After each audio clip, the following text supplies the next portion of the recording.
Funniest shit is this nigga is responding to me like I'm not reading this shit out the Coming chat. from the concrete jungle of the wood. I didn't see Flowers in the that. air, burning from the wood. Yeah, the hood patrollers watching the paper soldiers, gun smoke floating through the air like vultures, but we got culture.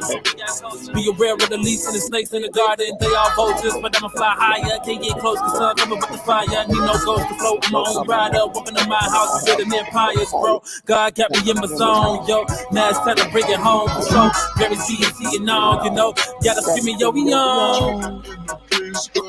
Nobody else is all things pass away. I will not miss them. Look into the mirror, the shit was way different. Lost my reflection and I almost kissed it. Chilling in a place where nobody else is. All things pass away. I will not miss them. Look into the mirror, the shit was way different. Lost my reflection and I almost kissed it. They say we born to lose, but we built to win. See, we gotta fight and dig deep within. Like Black Panther them. Yeah, Wakanda forever. I'm down with it if it bring us together. Stay true to your heart, guarantee it get better. You part of the flock, then we gon' fly together. We gone, look for the fam. We paving the land. Stay true to our ebony, Steve Haven, Viking from dust to the max. Look for the fam. We paving the land. Stay true to our ebony, Steve Haven, Viking from dust to the max.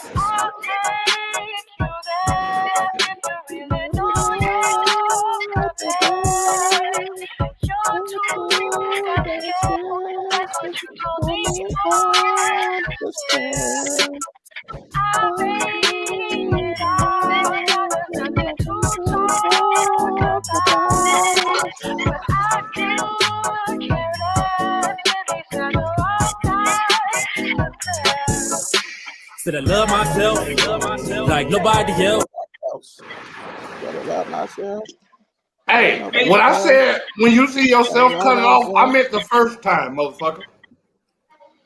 Oh, I ain't know. But what's up? How y'all doing? Welcome to the S.O.S podcast, it's Random Society, the most honest hour and change of your day once a week. We back to you live again at this particular time on this particular day. My name is Jacques. I'm one of your hosts. Hey, that guy down there, who just popped up, let you know how he feels. That's his thing. Yeah. This gentleman to my left, his name is. I'm Dion Asshole Professional. And you know it's really professional, not professional. And we are the S.O.S podcast. Yeah. I don't know why. I went. I don't even know his name. Whatever the Reverend was in Coming to America. I'm all over the place. Yeah. God damn it. I can't think of the nigga name now either. I want to say Lonnie something, but then I know that's wrong. Might not be. Leroy. How much time should we spend on this? None. Because I could go either way on it. I don't know. Yeah, this could turn into 45 minutes, but What's nah. the name of the church? Rev Brown. All right. Rev Brown. Ain't that? Look at that. Hey, look. The production value of this show has been increasing. I'll tell you that much. Dramatically. If I wasn't sitting there eating my egg foo young, I'd shame both of you niggas. Yeah, I can't be shamed by a nigga sitting there eating egg foo young. So in the dark, keep that shit to yourself.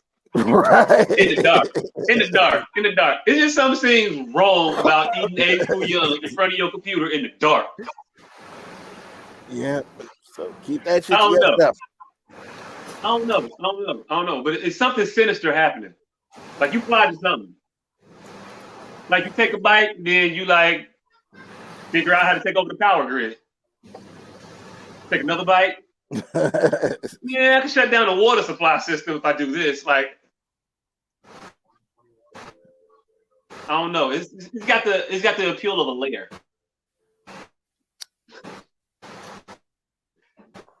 Anyway, I make me laugh. Fuck y'all. How are you all the weeks?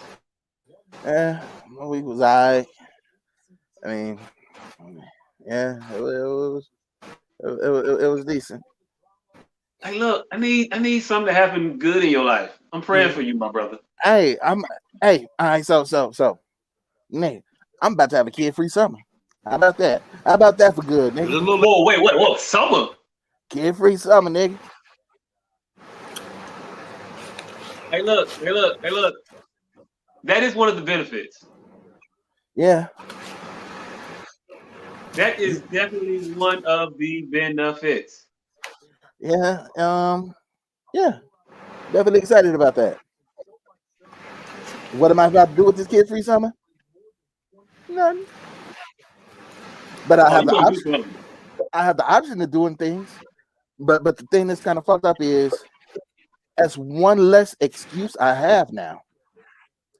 I can't even bounce today, yo. I ain't even got no babysitter. Hey, yo, look. Nah, just go with the. Nah, I gotta FaceTime with the kid because he ain't here this summer, so we do like a special little thing. We got it scheduled already. Kid excuses work. It don't matter. You ain't gotta have your kid. Ain't nobody finna honor no FaceTime appointment. Hey, look. They're not even gonna question it because it's you and your child. She. I don't know what kind of heathens you run around with, but sir. Y'all niggas. Y'all niggas shit, nigga. If I told y'all motherfuckers say, hey, let's go get up and do something. And I'm like, nah, I can't do it. I gotta FaceTime my kid for 4.5 minutes at 7:18. Hey, look. Like, nigga, if you don't get the fuck out of there with that bullshit. I'm a dead ass tell you to do that shit in the car. Exactly. I ain't even gonna hold you. Hey man, just do that shit in the car. What you talking about? Exactly.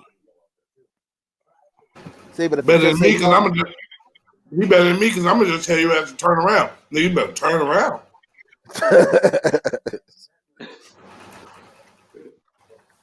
Yep. But hey, look. So kid-free summer, no plans, which means you're gonna have all the free time in the world. To me, you're gonna have all the time to do all of the shit. Yeah. Hey, but you didn't hit that part of the Venn diagram where your friends don't have a kid-free summer.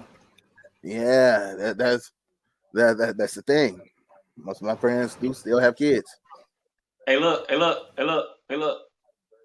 don't know. I don't know if my parents are watching, but everybody got the vaccine now. The world's opened back up. Yeah, shit is open up. If you want to keep your grandkids for a night or 40 nights, I mean, whatever, shit. Yeah, why not? Put it out there. I mean, I also have no problem with it. I mean, hey, it's just making up for a year for the past year and a half. What better way to make up for a whole year plus of not having any overnight visits to grandma and grandpa's house than to spend a summer at grandma and grandpa's? Mm-hmm. It'd be just like when they was kids and they was going down south for the summer. Hey, look. Now they just going to a different neighborhood, but still. Hey, look. Check this out. Grandpa's retired. He ain't got nothing to do. Hey. I got with the grandkids. Hey, grandma be working from home. Hey. That sounds like bonding time to me. Hey, look. I wasn't even thinking about this shit, but I'm jealous. I'm jealous. But hey, look, I'm the right kind of jealous though. Because you got two kinds of jealous. You got the kind of jealous that be like, man, that's fucked up. He got that. How can I fuck it up? And then you be like, jealous, man, that's dope. How can I be dope too? Right. Hey, start playing the seed now. How much longer your kid got to school? What'd you say? I said, how much longer your kid got to school? Oh, June something. I don't know. Shit. Y'all still got another week and a half. Shit, nigga, start playing the seed now, my nigga. Hey, look. I don't know if I have clearance to even start, that type of farming. Hey, nigga, you never know how green your thumb is till you get out there and plant something, nigga. Hey, look.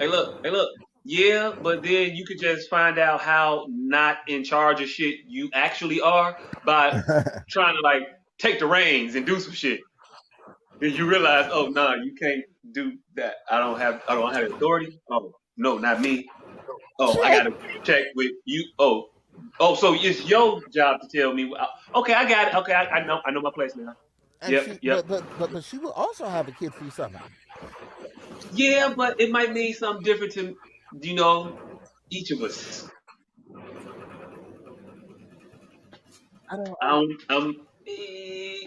You know, there's all type of things going on in the world right now. You know, White Sox in first place. Go to a White Sox game. The whatchamacallit whatnot over east that they canceled last year. That I was actually gonna plan on going to for the first time. Was the block party? Hey, look. Yeah, they don't. They're not doing that anymore. Oh, they don't do it this year. No, they're not doing the silver room block party is what you're speaking of. Yeah.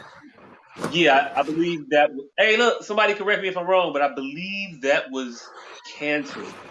It has been officially canceled. Yeah. The last year I went, they had proposed that maybe the next time we do this shit, that we charge motherfuckers to get in. Nothing extravagant, $2-5 maybe.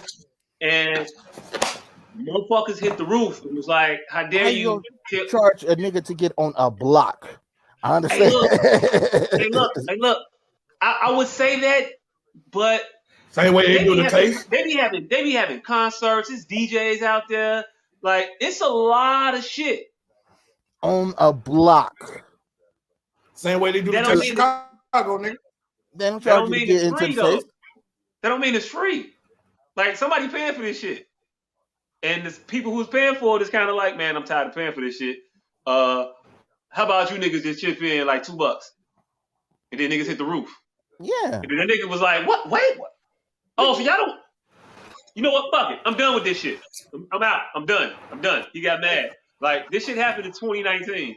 And motherfuckers just don't remember it happening. And then 2020 came, and then, everything was canceled. And so motherfuckers kind of was like, oh, yeah, block party was gone because of COVID.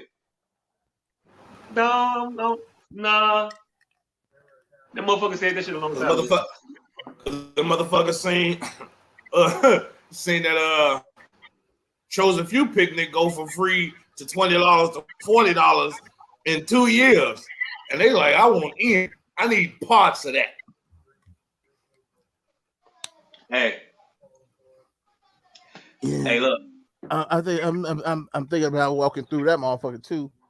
And that motherfucker went from free to $20 to $40 overnight. Right.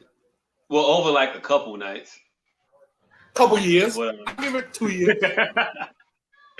Yeah, but that shit did shoot up. But that shit did shoot up. These niggas is on 55th and something or other street. Like, yo, nigga, if I live on this block, I'm not gonna pay you to get into my crib. You don't know if I live on this block and you ain't got the authority to ask me for my ID, so you kiss my ass, white boy. I'm walking through this bitch. Yeah, but if they say, hey, look, and they might say some shit like that, right? And then tell you if you wanna buy something from one of the vendors, you gotta have a wristband. Okay, let's just take more money out their pocket. I ain't gotta buy shit, nigga. I don't think you know what type of cheapness I am, nigga. Hey, look. I carry bottles, nigga. I'm good. Hey, look. There's a difference between cheap and freeloader. It's a fine line. I'm not freeloading by listening. It's a fine line. I'm not freeloading by stealing outside music that you motherfuckers is playing. Hey, look, that kind of is. That's the kind of definition of freeloading. Nah, nigga. Yeah. So shit that you already can't set up your radio. No. Here's why I come in. You can't set up your radio, see that I like it, and then start to try to charge me because I'm nodding my head. No. Type of shit is that? Hey, look. You don't want me to hear that shit? Turn that shit down, nigga. From over there, though. On that side of the fence, nod your head all you want. So it's proximity your shit that I can't be none. I got proximity-based control over your head nod. That's all I'm saying. Nigga, you don't own this block. I'm gonna nigga, I told you everything is the plank in the fucking ship argument. Everything. At what point am I allowed to imbibe this music? How far away do I have to be before you get to charge me? Hey, look. Over there. Over there. But my over there hey, look, all the man, way to over here. You holding up my line, man. I need you to move around. Like that. Nigga, my over there extends all the way to over here. So, hey. You need a better perimeter. Now we're gonna get semantical on where there is. Yep. Yeah, all right. Goddamn Hey, look. I don't know how they do it everywhere else. Like, you go to festivals and shit, they charge you to get in them motherfuckers. I don't know how it works. They be at the front. They have a person sitting up there. I was told we cuss a whole lot. They have a person up there with a cash box, and they sitting there and they wait. They just it's a line of motherfuckers. Shit, damn, I can't stop. It's a line of people. It's a line of people to get in. Hold on, nigga. You just said the phrase "shit." Damn, I can't stop about cussing too much. Hey, look. At least I wasn't lying. Mm-hmm. Phrase was honest than a mug. See, look at that. Look at that effort. Look at that effort. Hey, this will not be a podcast where mug gets said very often. Hey, look. I'm telling you right now, 23 minutes in, might not be a thing no more. Yeah, shit, what was I talking about? What was I saying? It's a line of people. It's a line of people to get in. And so you just like follow suit. You be like, okay, they in line, I'll get in line. And then they be like suggested donation $5. So you give $5 because that's what's on the thing. And I don't know how suggested donations work, but I've been to enough church functions to understand that suggestion ain't really it's more for your benefit than theirs. Man, I know what I've never seen a motherfucker. I know what the definition of donation is. And goddamn it. I've never seen either one of those things be taken literal. Suggestion nor donation. I don't know. Both of them motherfuckers. That is a fee, nigga. I don't give a fuck what you call it. That shit is a fee. Oh, well, yeah, it's a fee. But I still pay it. There's a difference between No, you have to pay it. I've tried to not donate. I've tried to not suggestion. I've tried. That is a fee, nigga. You cannot get in without that suggestion. I've literally tried. It's a strong suggestion. Nigga, I'm talking about my man. You might want to think if you're gonna come in though. I'm just telling you right now. I'm literally hit him with the no, I'm good. And trying to walk in, motherfucker. Nigga, say suggested donation. That means we suggest you donate more, but this is our bottom. That's not suggested in, nigga. That's a price. Y'all need to get y'all motherfucking right. Now, I will teach these motherfuckers the difference between a suggested donation and a mandatory fee. Hey, nigga, they taught me the difference. That suggestion is a directive, and your ass better do it. I've tried to walk through. I ain't never even been that bold. Hey, look. You know what's weird? I've snuck into places that had actual fees. Never, without a problem. Not a problem. Go outside door, skate the front, whatever. I've done it. I have never tried it where a donation was suggested. Like I never even thought, it never even crossed my mind to pull it. Like, nope. You better not. Shit. That's weird. I will. I guess not a fuck. Nope. If you don't tell me I specifically have to pay this price in order to get in, then I will not pay this price in order to get in. I believe in manifest destiny, nigga. This is my debt. You can't put a price on Manifest Destiny. I believe that this place was meant for me to get in. No, I'm not quite sure that's exactly how it works.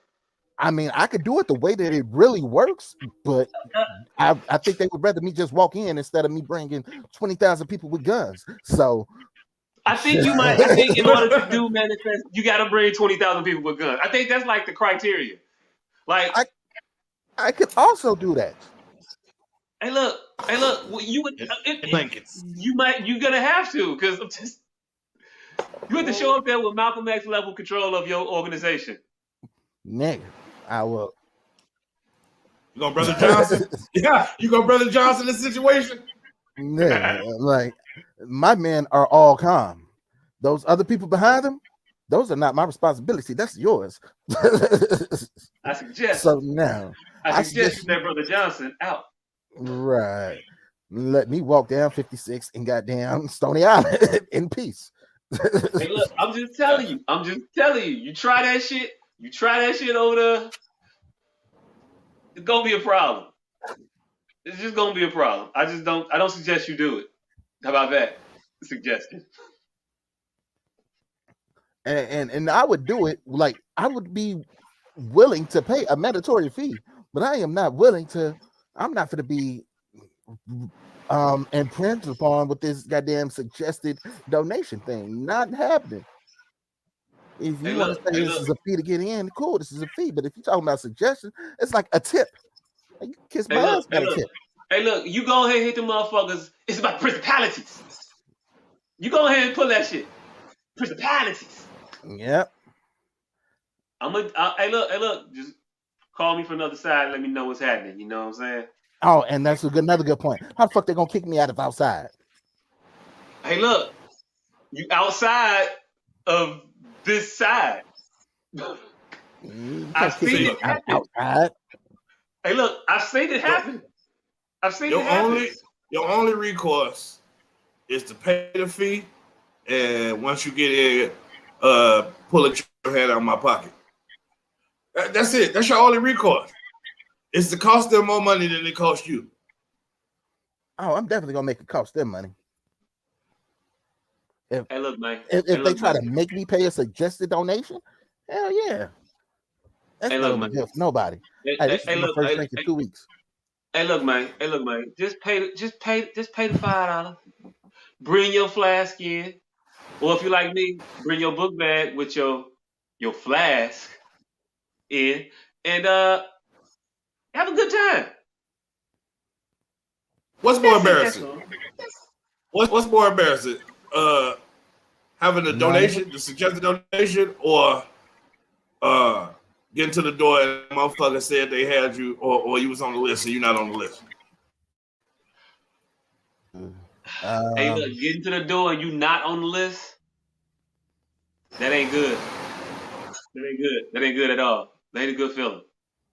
I don't know. I don't think I've ever been on a list. I feel sorry for you. I've been on several lists, and I've been on several fictitious lists. And let's say, depending on what time you get there, how many people at that door when you're on the fictional list, it could get rather tense. Hey, you get to step into the side, calling fake people. hey, I'm out here. Hey, yo, look, I'm here, man. Hey, no, you can't hear me. No, go to the bathroom. I'm here. I'm at the What's door. even worse is when they don't even know the motherfucker you talking about. Who? Man, ain't no Romeos here. No, I ain't never heard of them. Nah.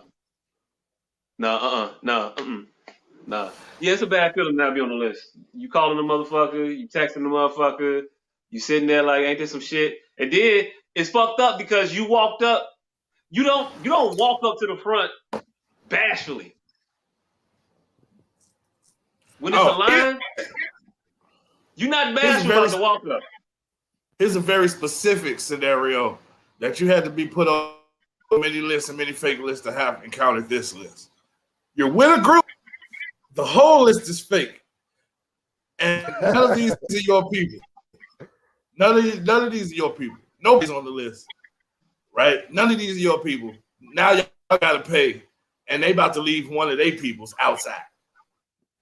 Damn. Yeah, that happens often. That happens way more than you think. It's usually with women. Girl, you ain't bring no money. Girl, why you ain't bring? Oh shit! Now the group. Now y'all looking bad as a group.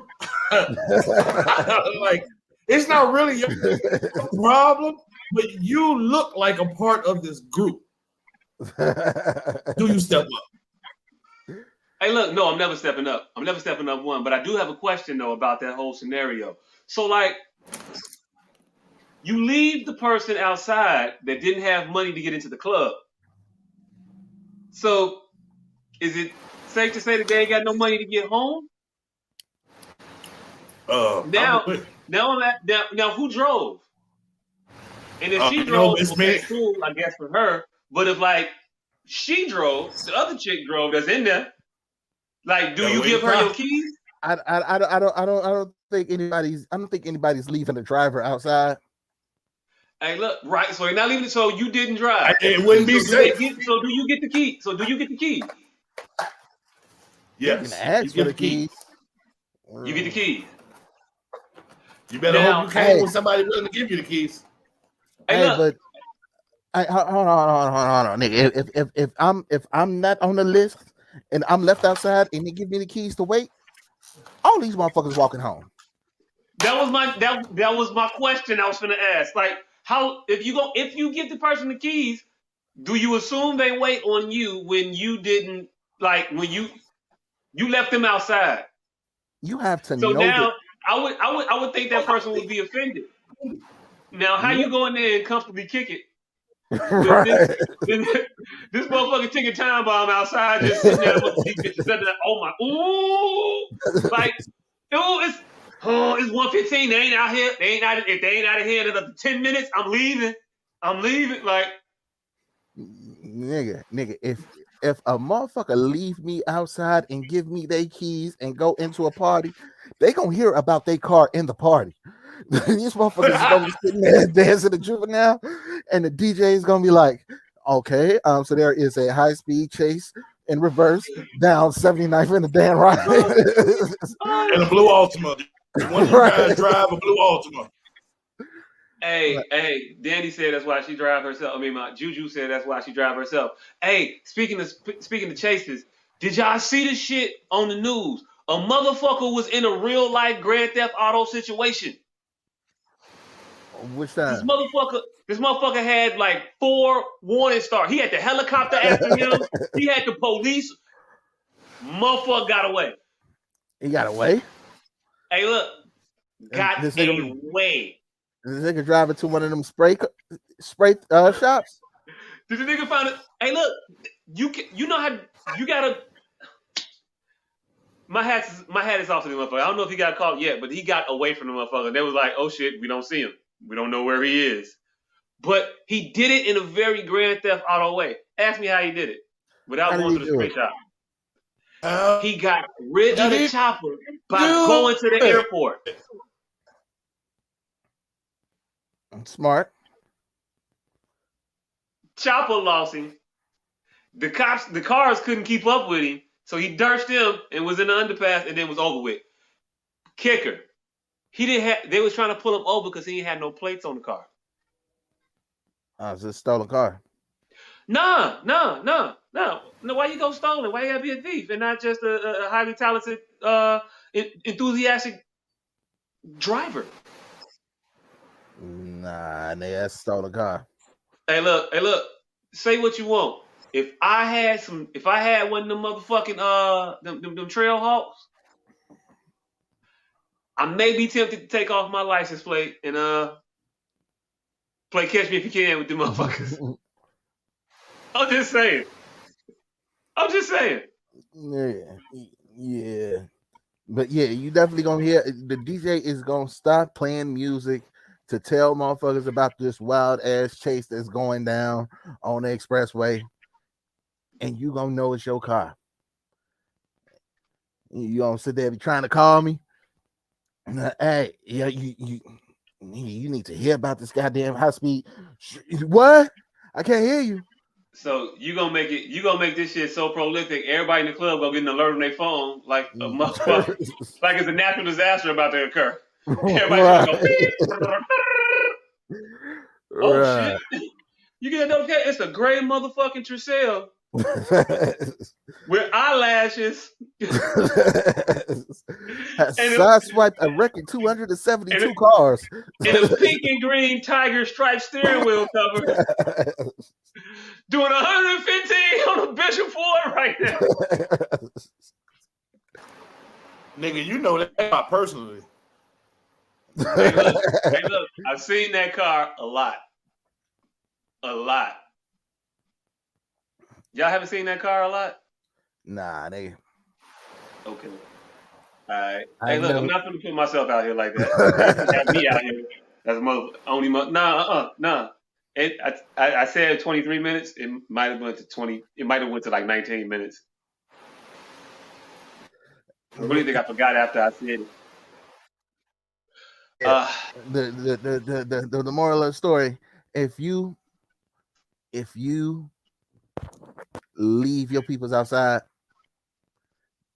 don't expect them to be there when you get out. Hey, look. Just be prepared to stay outside when you leave. Right. If you leave me outside, be prepared to be outside when you leave, motherfucker. All I'm saying. Shit. Yep. But was that you guys' weeks? Oh, my week? Oh, it was great. Yeah. Yeah, nigga, how was your week, nigga? Wonderful. I killed so many people. It was amazing.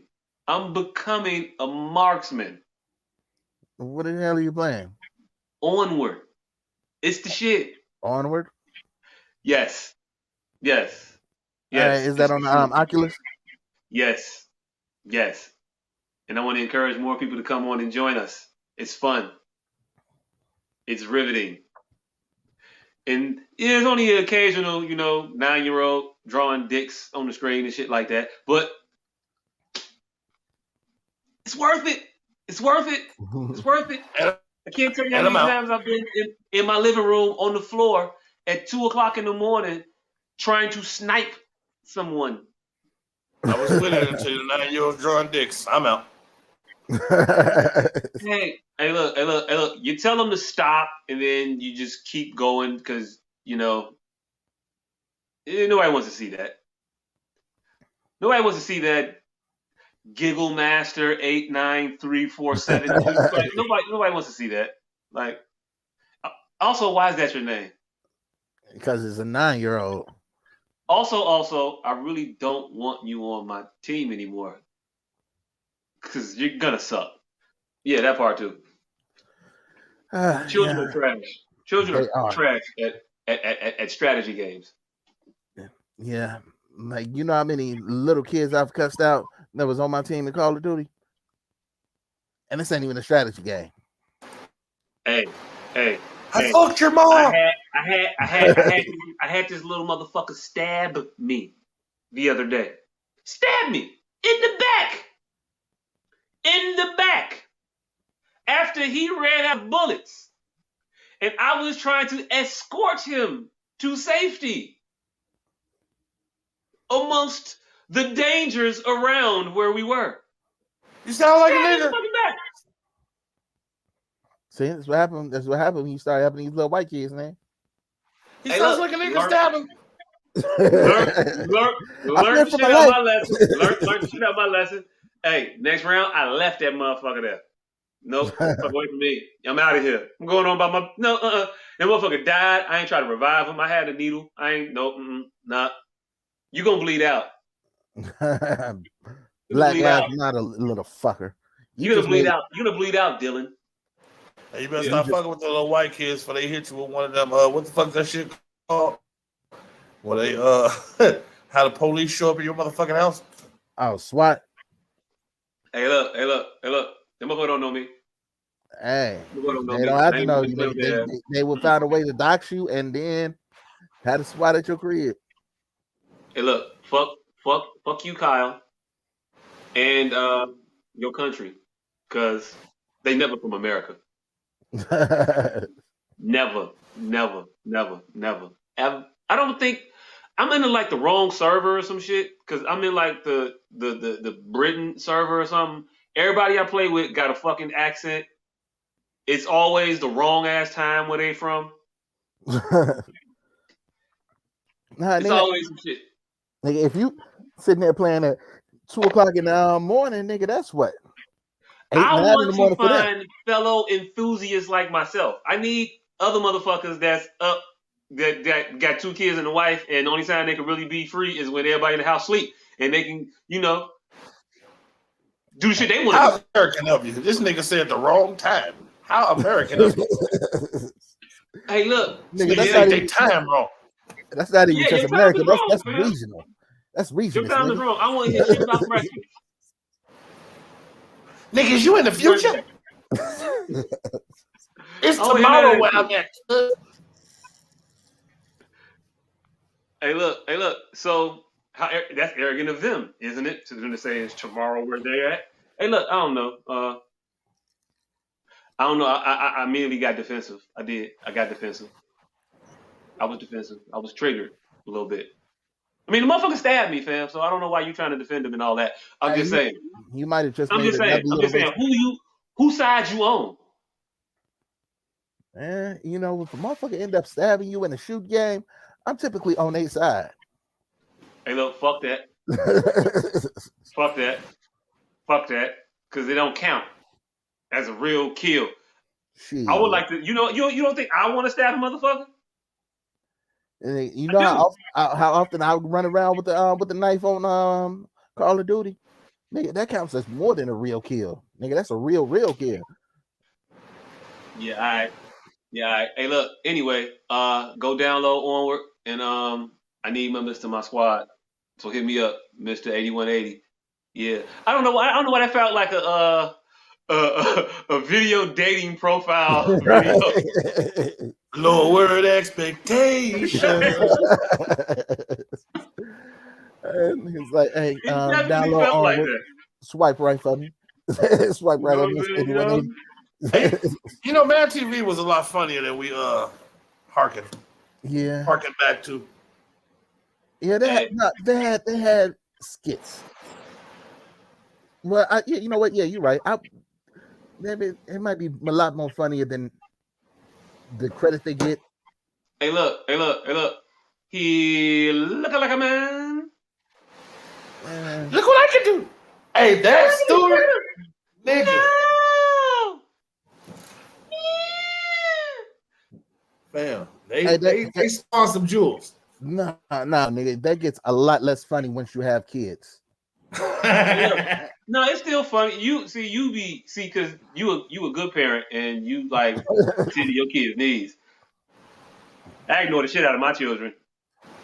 Man, that shit is a lot less funny when your kids are actually doing that shit. Look what I can do. Look what I can do. Hey, look that. Look, daddy. Look, daddy. Look. This nigga just jumping around. Motherfucker, you ain't duck a ball or nothing. All you gotta do is say, yeah, that was real nice. All you gotta do is say, yeah, that was real nice. That encourages them to do it again. Do it again. I didn't see the first time you did this shit. I don't care. You gotta tear them down. That gives you more time in between acts. That was horrible, you motherfucker. Me and your mama are splitting up now because of that shit you just did. Okay, I'm not trying to traumatize the kid. I'm just trying to. I'm just trying to be, a little emotionally unavailable. This motherfucker. I ain't your real daddy. Your mama's a hoe. Why would you ever do that?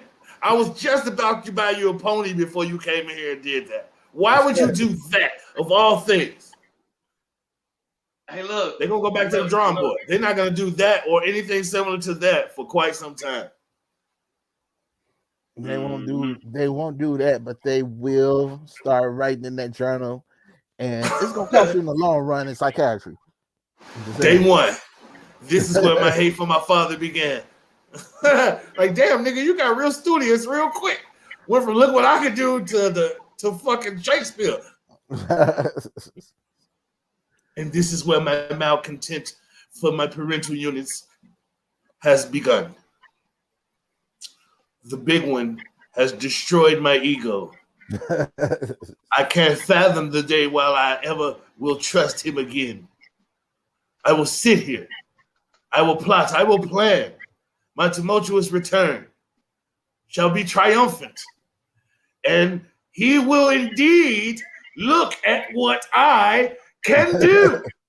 If he doesn't want to look at what I can do, the world will look at what I can do. If you spawn as supervillains, nigga. Hey, look, Yes, you put a lot Santa of Claus words together. is You put a indeed lot of words together. P.S. Santa Claus is indeed real. I've seen him. Why do I feel like this is going to be a Facebook story? It will eventually. When I get out of Facebook jail. Hey, motherfucker in the pen cooking up heat. Finna fuck him up with this one. Fuck him up. Question of the day. Oh, okay. Question of the day. What do y'all think about? I didn't have nothing witty to say about what do y'all think about. I don't never have any of that. That's why I never have a question of the day. That and I don't really give a fuck what y'all think about shit. I don't know. Do it. That That'll too. do it. Hey, Michael Jordan used to have commercials about necks like this all throughout the 90s. Why did I bring that up? Because this is a fucking Hanes shirt. Fuck you, Michael Jordan. Fuck you. I still got turkey collar. Bacon collar, and yes, bacon collar. Bacon collar, whatever. Hey, look. Michael say you ain't buy it that way. That's not how no shirts are bought. It's when you got it. When you got it was right, wasn't it? When you got them motherfuckers down here, all that's your trachea. Oh shit! I may partaking in the summer of George. No homo. You say what? I said I may be partaking in a summer of George. Oh shit! What the fuck is the summer of George? You know what the summer of George is? No. It's where you think some incredible shit is about to happen and you slip on some fucking invitations to a fucking party and you in traction for an entire summer. Like, I don't know why he wanted that, but hey, look, congratulations on a good, week and a half. Yes, the summer of George. It's about to commence. I just bought a car with a large trunk. I'm putting all my belongings in the trunk, and I'm just finna drive. Finna drive and see where the world takes me. You sound like you can have a Thelma and Louise moment. Hey, now that this nigga got a freaky or something, I might got a Louise. Nah, nigga, I've seen how that movie ends. I'll make sure I stay away from clips. Or you can do most of the driving. Hey, look, they don't got nothing to do. I don't want you driving on this bridge neither, motherfucker. Right. He can do most of the driving. That'll circumvent that. Hey, look. This is becoming more and more like work. Right. So you can do all the driving. I ain't the one brought up driving off bridges by my cohort, motherfucker. That isn't a trust issue I face. Oh shit. So this is a summer of George for you and the driving Miss Daisy summer for me. Nah. I you get your Morgan Freeman the fuck on. Hey, right. We'll start out side by side. I'm gonna slide in the back on the slow down. Speed up. Nigga, where did you get this white woman voice from? And where the fuck did you get that tam from? Nigga, did you pack that tam? Did you pack that tam for this exact moment? Maybe. Shit. Hey, speaking of old historically white racist South, we got topics. Did you all hear the latest about Dominique Wilkins? Yep. He fell victim to what the world is what multiple restaurants are turning into. The anti-nigger places. Hey nigga, don't come over here, nigga, with your niggerish ways being a nigga. Right. Pretty niggerish outfits on. Like, how many different ways can you say nigga without using the word nigga? How many niggas? No phrases. No baseball. Let caps. me count the ways. No baseball caps. Translation. No niggas. No baggy jeans. Translation. No niggas. No skaters. Hey. I didn't see shit say no athletic wear, no jerseys, no golfers, no apparel of any kind like that. And these shits is sports bars. Right. Nigga, you a sports bar. Fuck are you talking about? I got to can't wear a jersey in a sports bar? Nigga, I got denied on the TV, not on the asses. I got denied entry into a sports bar because I had on gym shoes. It's what's on the TV, not on the asses. Not on the asses, it's on the TV. Hey, look. If you didn't want no niggas in your place, all you had to say is you didn't want no niggas in your place. I ain't heard no niggas yet. What I heard was no Goombas, no skaters, no trailer park, trash. You get to one to say niggas. Now, if they say, what could be exclusively no sagging? Hey, look. You want to know how it's no nigga? How? I'll tell you how. So Dominque was there at the restaurant, and he went there, and they said we don't have any tables, and he said, well, there's a lot of tables with this motherfucker, right? Open. And it was like, well, you're not actually dressed to the attire that we prefer in our place. Dominque Wilkins was wearing black cargo pants, a nice polo shirt, and some nice shoes. And they said, nope, that's not the dress code that we like in our place. And he said that a group of white gentlemen walked right on up. They were wearing jean shorts, they were wearing T-shirts and raggedy shoes, and we're told, right this way, sir. Well, apparently Dominque Wilkins pulled up in 1954. Now, Dominque Wilkins pulled up in 2021 and didn't realize that, hey, look, niggas still get treated like niggas, neat. 1954, he needs to consult with his driver. Because apparently his driver was Doc Brown. Definitely not the green book. He was not using the green book. Then Chips hopped out stretch DeLorean. Hopped out stretch DeLorean. That motherfucker used 21.21 gigawatts on his ass. And yeah. Now you see why they more African American time travel stories. Nigga, there should be none. Well, like, I told y'all about the one last week? I told y'all about the one? Or the week before? Yeah, I remember that. Yeah, horrible time travel story. Didn't end up well for the brother. Yeah, but shit, yeah. So Neek went there, saw some gentlemen that were dressed way worse than what he was, and they were let right the fuck in. And he said, well, those guys is wearing stuff that's less than I'm wearing. What you talking about? And they said, we want to keep an upscale clientele image at our restaurant, sir. Translation: no niggas.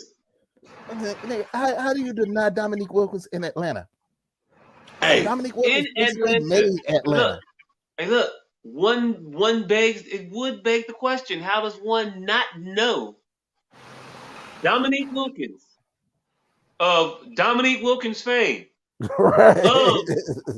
Of the Atlanta Hawks of yesteryear when they were good, and also today because this motherfucker is the vice president of the fucking team.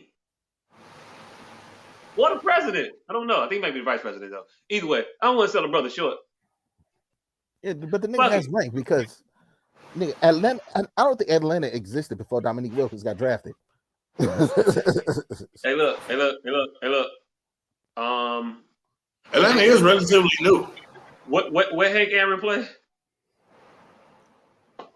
Did he play for the Atlanta Braves? Or were they still in Milwaukee when he played? I thought it was Atlanta Braves. Oh, okay. All right. So I'm not a baseball historian. I don't know. You know, it might have been, but damn it, if they did it to Dominque, they would have did it to Hank. Hey, look, fuck it. We don't need facts. Hank Aaron played for the Marionetta. Atlanta wasn't nowhere till Dominque got to that motherfucker. Hank Aaron was on the bingo long and the traveling all-star. Right. Right next to Billy D. Williams. And they played for Brewster's Millions. But yeah, he got Dominique got that call. What did you? Hey, I want to ask what you all thought of it because I thought some things about the interview. I'm talking specifically to the one that I put in the chat that he had with Don Lemon. Oh, I thought that I did not watch that. My bad. Hey, look, I'm sitting here all in tune. I'm in my prime listening. I'm in my prime listening position. Like I was familiar with the story. I did not click on that interview. My bad. But Oh, no. I like there is no statement that this restaurant can put out that's gonna change the fact that this is Dominique Wilkins in Atlanta. That nigga literally has a key to this store. hey, look. He got a room in Keisha's house.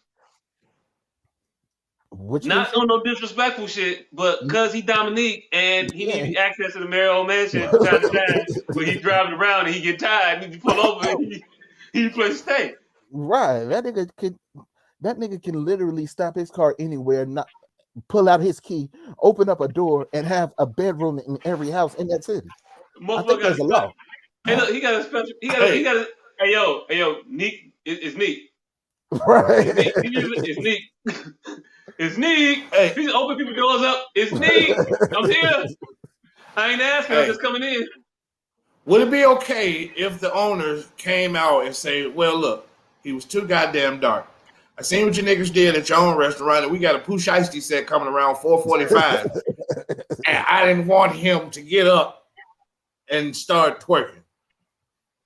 Would that make it any better? No. I'd be all right with that.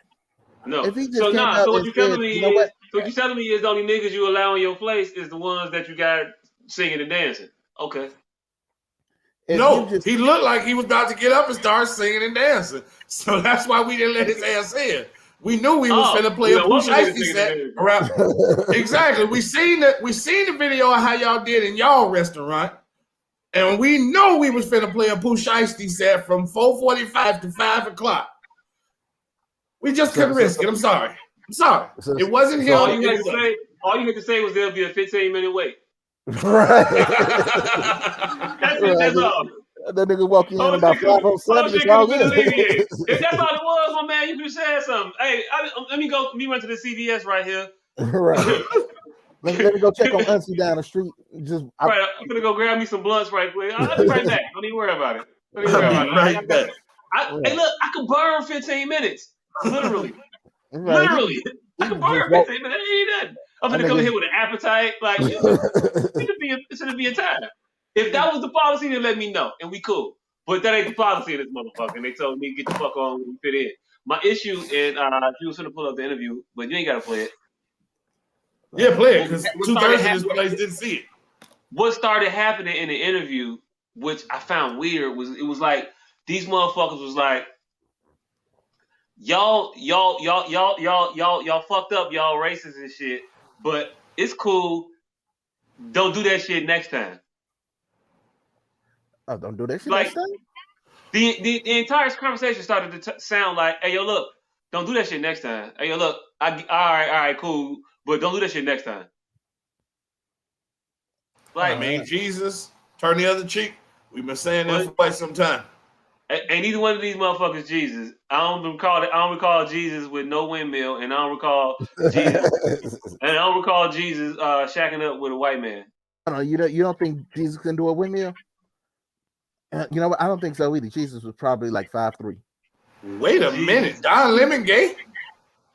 Yeah, nigga. Very. Wait a minute, that's news to you? Very. Very. He like happily married gay. What? I think he. I don't know if he married or not. I don't know, but I just said that because it sounded funny to me. It did not know it. Did not fucking know it. Hey, look. CNN has like a gay time slot of anchors. It wasn't the homosexuality that threw me off. It was the Don Lemon. He's one of them motherfuckers that's so suspiciously gay. It's like, nah, he can't be gay. Nah. Not Don Lemon. Yeah. Yes, exactly. Exactly. I see what you did there. Hey, yeah. So suspicious. Yeah, but anyway, so it just started sounding like they was like, don't do it next time I come there. Like that should not be the goal. The end of this experience for you should be fuck them, never going back. And also, where is the black shit I can go to? Where was they at where the motherfucker was cussing people out for twerking on the seats? That seems like a place that might be upscale enough for me. You know? Maybe, I don't know.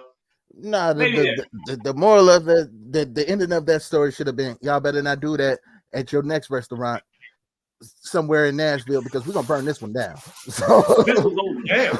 Right. You going full Rosewood for denied access? Yep. I'm all for it. Hey, look, I'm not gonna suggest anybody do anything like that. But if something like that were to happen, hey, look. This unfair treatment of black people in restaurants in Atlanta is T.I.'s business. Where the fuck is he at? Yeah. He's on. Hey, look, you know how like sometimes when you watching a Justice League or a Superman, and you wonder why the fuck they all ain't there. Where's Carol Danvers at? Right. Carol Danvers is on another mission right now. He's on another unrelated mission right now. Yeah, he's trying to protect his own home. Equal urgency in his own personal. Nah, nigga, this is restaurants. T has already established that he is the restaurant dude. So now you gotta stop restaurants. He is established. He's the restaurant Gucci nigga. Hey, look, he has established that, but for the time being, they thought they was gonna be able to go back to regularly scheduled events, but the Versus didn't do what they thought it was gonna do. So, they still trying to handle that. Nah, you need to tell me that T.I. is somewhere at a Waffle House, Tupelo, Mississippi. No, nigga, T.I. is somewhere currently battling R. Kelly fucking rumors. Hey, look, T.I. is somewhere right. Hey, not just that. Of kidnapping bitches. He's battling those rumors. He's battling his son, arguing with motherfuckers in parking lots, going to grab shit like he finna go up the strap. Like, I don't need you doing it too, son. Stop. Look, my young ear. Have you not seen the hindrance from my situation? That little motherfucker look more and more like Sideshow Bob every video. Have you not seen the preponderance of strife that have occurred in my life over the malfeasances of my actions and the direct thought process that I have enacted? Son, in direct relation to armed weaponry. I have been exhibiting an otherwise nefarious and unsavory example for you. The first inclination to your action should not be to go grab a conveyance of destruction. It's simply unfortuitous. To alleviate yourself with the situation and extricate yourself, my brother. I don't know why T.I. sounds like a prison motherfucker, but he does.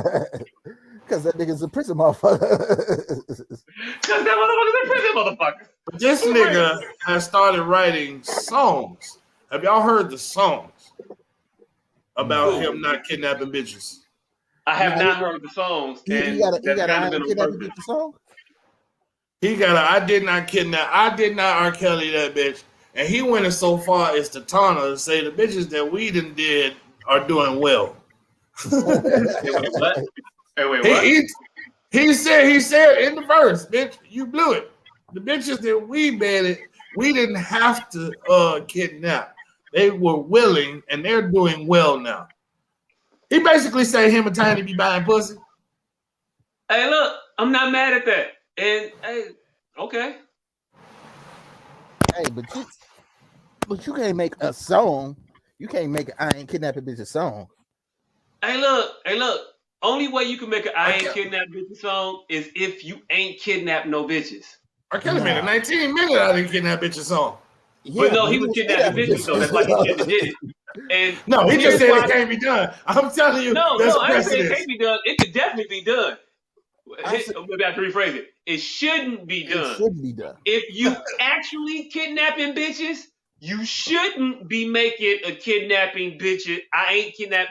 Hey, look.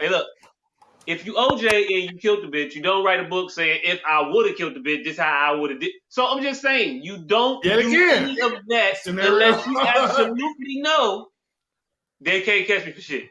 OJ absolutely know. Hey, look, I ain't got 2 Heisman trophies. Fuck it. What you gonna do? Man, I'm just saying. J. Cole ain't got no I Ain't Kidnapping Bitches song. J. Cole too busy trying to develop a jump shot in the crossover. Like, of course he ain't no kidnapping bitches songs. He just released the whole album of the same verse. He's not paying attention to you motherfuckers. I thought we established this last week. Hey, I'm just saying, people who ain't kidnapping bitches ain't making I Ain't Kidnapping Bitches songs. Hey, look, if it was the average motherfucker that's not kidnapping bitches is also not being accused of kidnapping bitches. Yeah. I'm just saying. So when you smoke, there's fire. So he makes a song. I said all that to say this. I don't want to hear that shit because, nigga, don't make no songs about kidnapping bitches when motherfuckers saying you kidnapping bitches. And Dominique Wilkins should have never been barred from that restaurant. So when I come back, y'all better have my table ready. And now to the video. Sign Dominique. I don't know what happened. I think she put it up, then she didn't play it, then she was gonna play it, then she didn't play it. No, that's because we keep talking. Yeah. Hey, look, if you leave it up till we finish the statement, and then we'll let you go to it. Statements don't end, nigga. That's how we got to not making not kidnapping bitches songs. Hey, look. They kind of end if you know where the end is at. Like, we kind of shut the fuck up and the video just start playing too. Hey, look, this part is you ain't never like heard it like when the DJ be mixing some shit and you ain't heard the second verse and now you hear the first verse of a whole nother song. That shit's over with. You never gonna get Bun B part on Big Pimpin'. They're not gonna play it. He's done. You know what I'm saying? It's always Rock the Boat too. That's always the song that come on when you not gonna get that verse you was waiting on. I don't know why Rock the Boat is the cock blocking this song of all DJ mixes. Because you can't really get that mad at Rock the Boat. You can't get mad because she dead. And then you got the bitch you was fucking with thinking about another dead bitch. Like, you fucking up the mood, DJ. Fucked up. Mood. And you go from what these bitches want from a nigga to Rock the Boat. And then gonna cut it off before the list. Man, if I don't hit Brenda, Keisha, R.I.P. DMX. What the fuck is wrong with you? Hold on, is that the most important part of the song? I don't think it is. Hey, look. If I don't hit a list of names, fam, why did I listen to the song? Nigga, Cisco's breakdown at the end is the most important part of the song. One thing you gotta know. Nobody's playing that part in a fucking mix. They should. Ever. They should cut straight from the first verse to that. Hey, look. The fuck up. You be better off. You be better off starting the mix with that. Just scratching that shit. One thing I want to know. One thing I gotta know. Now they're trying to bring up Cisco. No. Hey, look. That was free game for a DJ out there. Now they're trying to bring up Cisco. Fucking Ricky Martin sued that motherfucker for 90% of Stone Soul. How? For that one line. Yes. And he won, nigga. For saying that one fucking part. Hey, look, I want to go smack Ricky Martin just because of that shit. I don't even know why. Fuck Cisco whole life up. Well, that goes to show exactly how much money he wasn't making off of that song. Hey, look. Just saying. Hey, Ricky Martin, you got one coming. I ever catch you in the streets, I'm fucking you up. And it's not even defended Cisco because it ain't. But that shit had nothing to do with you, fam. Right. You just trying to get in where you can fit in. You was acting real white right there, Ricky Martin. Real white. All the shit they didn't put you through. Motherfucker. Crackers don't fuck with you like that. So at all. I'm a little upset. I don't know. I didn't think this would affect me this way. Yeah, I don't think I needed to know. I don't think I needed to know that. I don't know. Fuck me up too, man. Fuck me up too. I feel triggered. I feel extra. I don't know. My black pride-ishness is. I don't know. Showing. I don't know. Yeah. What do you say? I don't know. It's only up a little bit though. Did y'all see the story I sent y'all about what's her name? Liz Cambridge? Who? The WNBA I saw that. star who took issue with the words of the opposing team's coach about her weight and size. Yeah. Yeah, he was out of That's a huge bitch. Okay, so set it up for the people at home that don't know what's happening, right? Okay, so Liz Cambridge was on a basketball court playing basketball, and apparently the refs called a foul on the opponent. And the coach, in his protest to the foul, said, "Come on, she's 300 pounds. What are you talking about?" Something to that effect. And she don't foul that big bitch. Is that what he said? I found that big bitch. That bitch 300 pounds. And I don't think he said bitch, but if he did say bitch, I mean, I understand. That's a huge bitch. I get it. That's a big bitch. Her words, not mine. Her words, not mine. That's what she said. Those were her words. If I can't call you what you call you, you let me know, and then I won't call you that no more. But until then, she said she a big bitch. So, hey, look, you a big bitch. That's what it is. But anyway, she got mad at that. She got mad at him for discussing her weight, and people reacted to it and said that this man was body shaming her. Huge bitch. For beating the shit out of one of his players. What does it say? I got to get all in the camera. You know I'm old. Las Vegas Aces center Liz Cambridge said Kurt Miller, the head coach of the Connecticut Sun, had made an offensive comment about her body during a game on Sunday. He said she's 300 pounds. I don't know why that's offensive. He's calling you big. You call yourself big. It might have been a bit hyperbolic, but it's a big bitch. This bitch 300 pounds. There wasn't no foul. This is what happened when you only pay up $70,000 a year. Motherfucker got to supplement their income with frivolous lawsuits. She ain't even got a suit.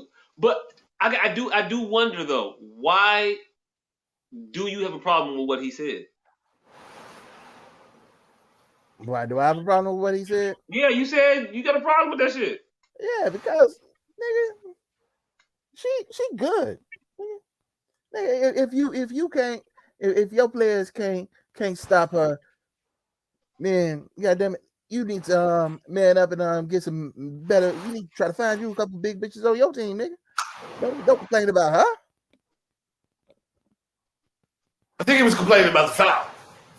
Okay.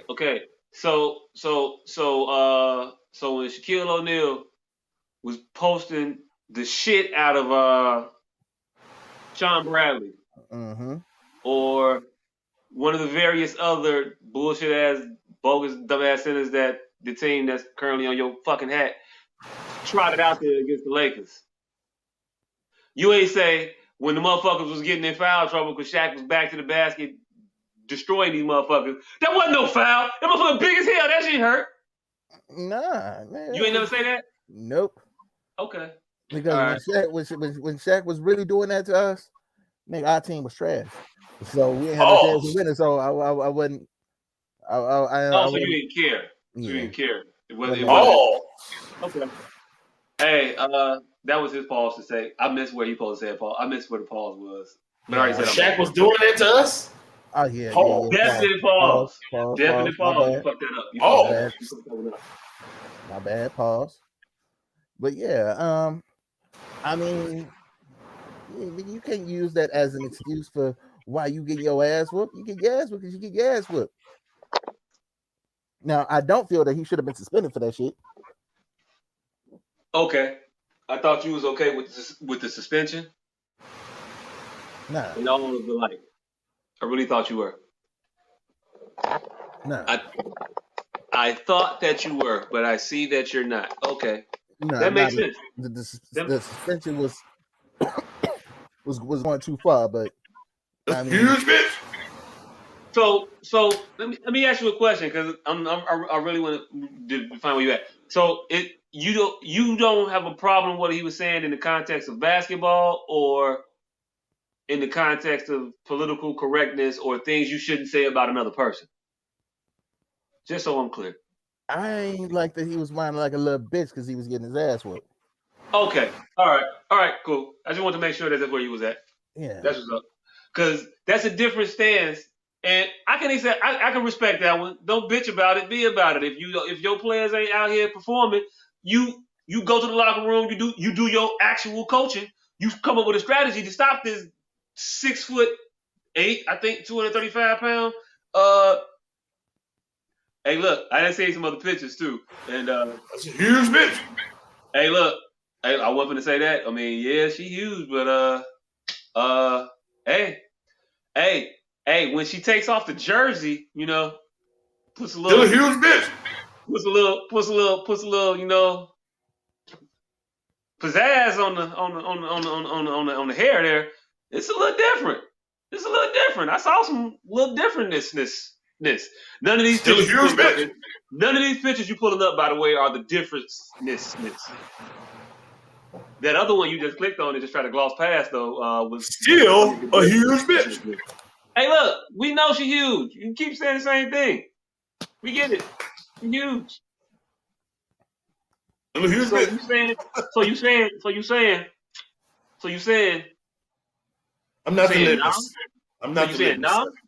I'm not the litmus, sir. I am never the litmus, sir. All right. I will eat stale Cheetos off a concrete floor. That is hey, look, not a lot of standards there, but yeah, I didn't like that. I didn't like the backlash, so to speak, about what that man said about her. We talked about Shaq Wade his entire career. We just got through roasting James Harden about his body and how he looked coming onto the court, and nobody uttered a fucking word in his defense. Why y'all worry about? Nobody said none of that shit. Because it's basketball, it's sports. This is the conversation that's had in this arena around it. If you want equal treatment, right? You want equal benefits. You want to be on par with the other league. You want the same visibility, the same actual, you know, limelight, shine, opportunity, whatever. No. This is what comes with paycheck. You say what? I say no. They want the same paycheck. They don't want all that extra shit. Hey, look, you never go get none of that. You never go get the paycheck if you don't go through that shit. You got to do certain shit to garner a check. What's the old girl name? Naomi Osaka? Mm-hmm. That just came out talking about I'm not doing no press. Is that the press doesn't respect athletes' mental health, their mental you got the quote up here. She said, "Hey everyone, hope you're all doing well. I'm writing this to say I'm not going to do any press during the Roland Garros, I guess it's a tennis tournament. I've often felt that people have no regard for the athlete's mental health, and this rings very true whenever I see a press conference or partake in one. We're often sat there and ask questions that we've been asked multiple times before, or ask questions that bring doubt into our minds, and I'm just not going to subject myself to people that doubt me. I've watched many clips of athletes breaking down after a loss in the press room. Hey, look, I love that you put the finger up there too, because I was definitely looking like a motherfucker. I didn't know what the hell it was. That motherfucker is a dope. That producer, somebody get that producer some motherfucking roses. That motherfucker cold blooded.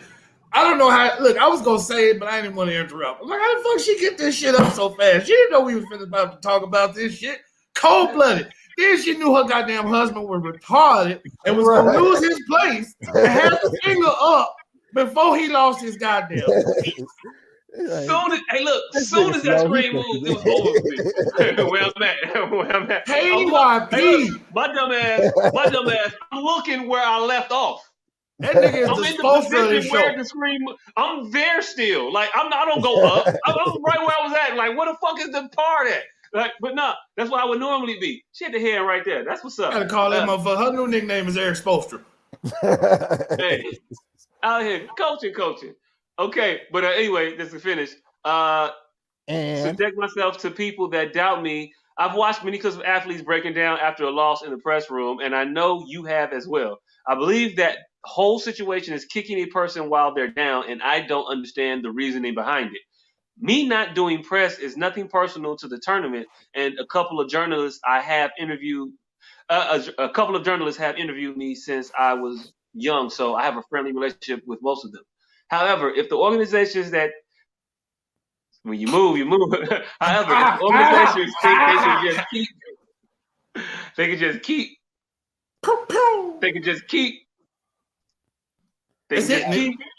Oh, that's the end, eh? Oh, but hey, look. I guess when your 242 characters on Twitter weren't, I don't have many characters. Yeah, that shit's long as hell.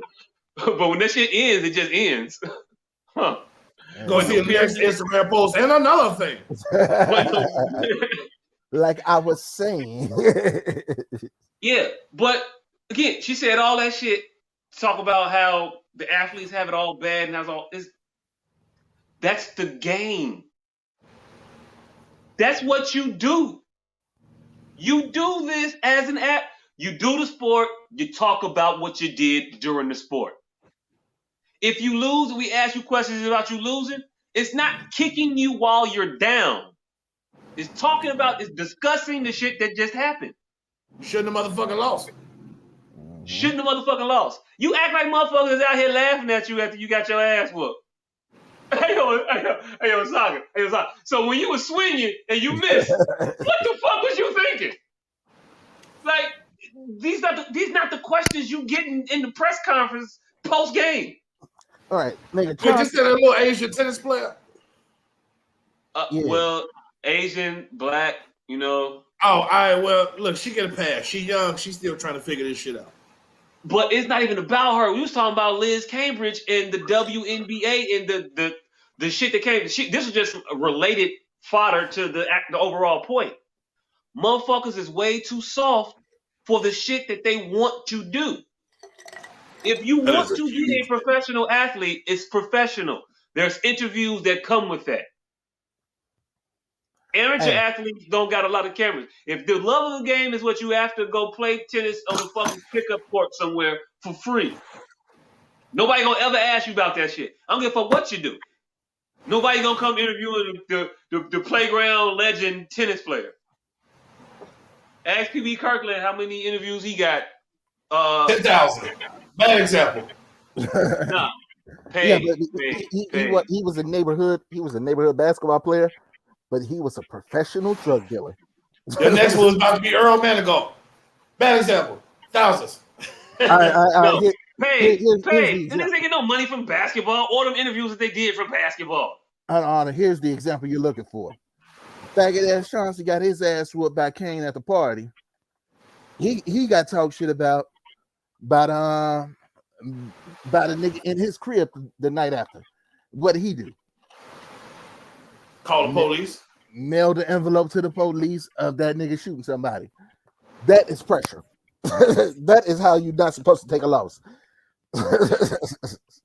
That is not sportsmanship. Right. That is not sportsmanship. So being asked a couple of questions after a loss is nothing compared to having a motherfucker talk shit about you after you've been pistol whipped. By a little nigga with a Jerry curl fade. Man, Joe, how you get a Jerry curl fade in your? What? I mean, I say how like disrespectfully now, but back then I was like, how? Like literally, how? I want to know. You was looking for the keys, nigga. I was looking for the keys, fam. Hey, look, I had the dry S curl. I had the bullshit ass. I had a texturizer at a point. I'm alone. Yeah, I had a texturizer freshman year in high school. I mean, look at this nigga. Thank you. Find the fucker. This nigga shit is just like that. This nigga has a skirl right now. He does have a skirl. This nigga has skirl locks. Look, I tried a texturizer in fucking high school. That shit straightened my hair like a perm. Hey, motherfucker want to just sit here and brag about he got good hair. That's not good hair. It's all right.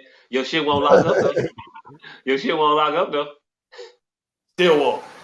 I mean, this motherfucker look like Luis Guzman. Yeah, like you got them locks that's gonna take a while. Look like I'm finna go tell him motherfucking Benny Blanco right now. Benny Blanco from the Bronx. What you want to know, man? They made me do it, man. They made me do it. Funny as shit is, I don't think my motherfucking attractiveness has declined at all. And it's mad. Hey look. Can't nobody tell you how to feel about you. It's maddening. What will bring this ego down? Hey, look.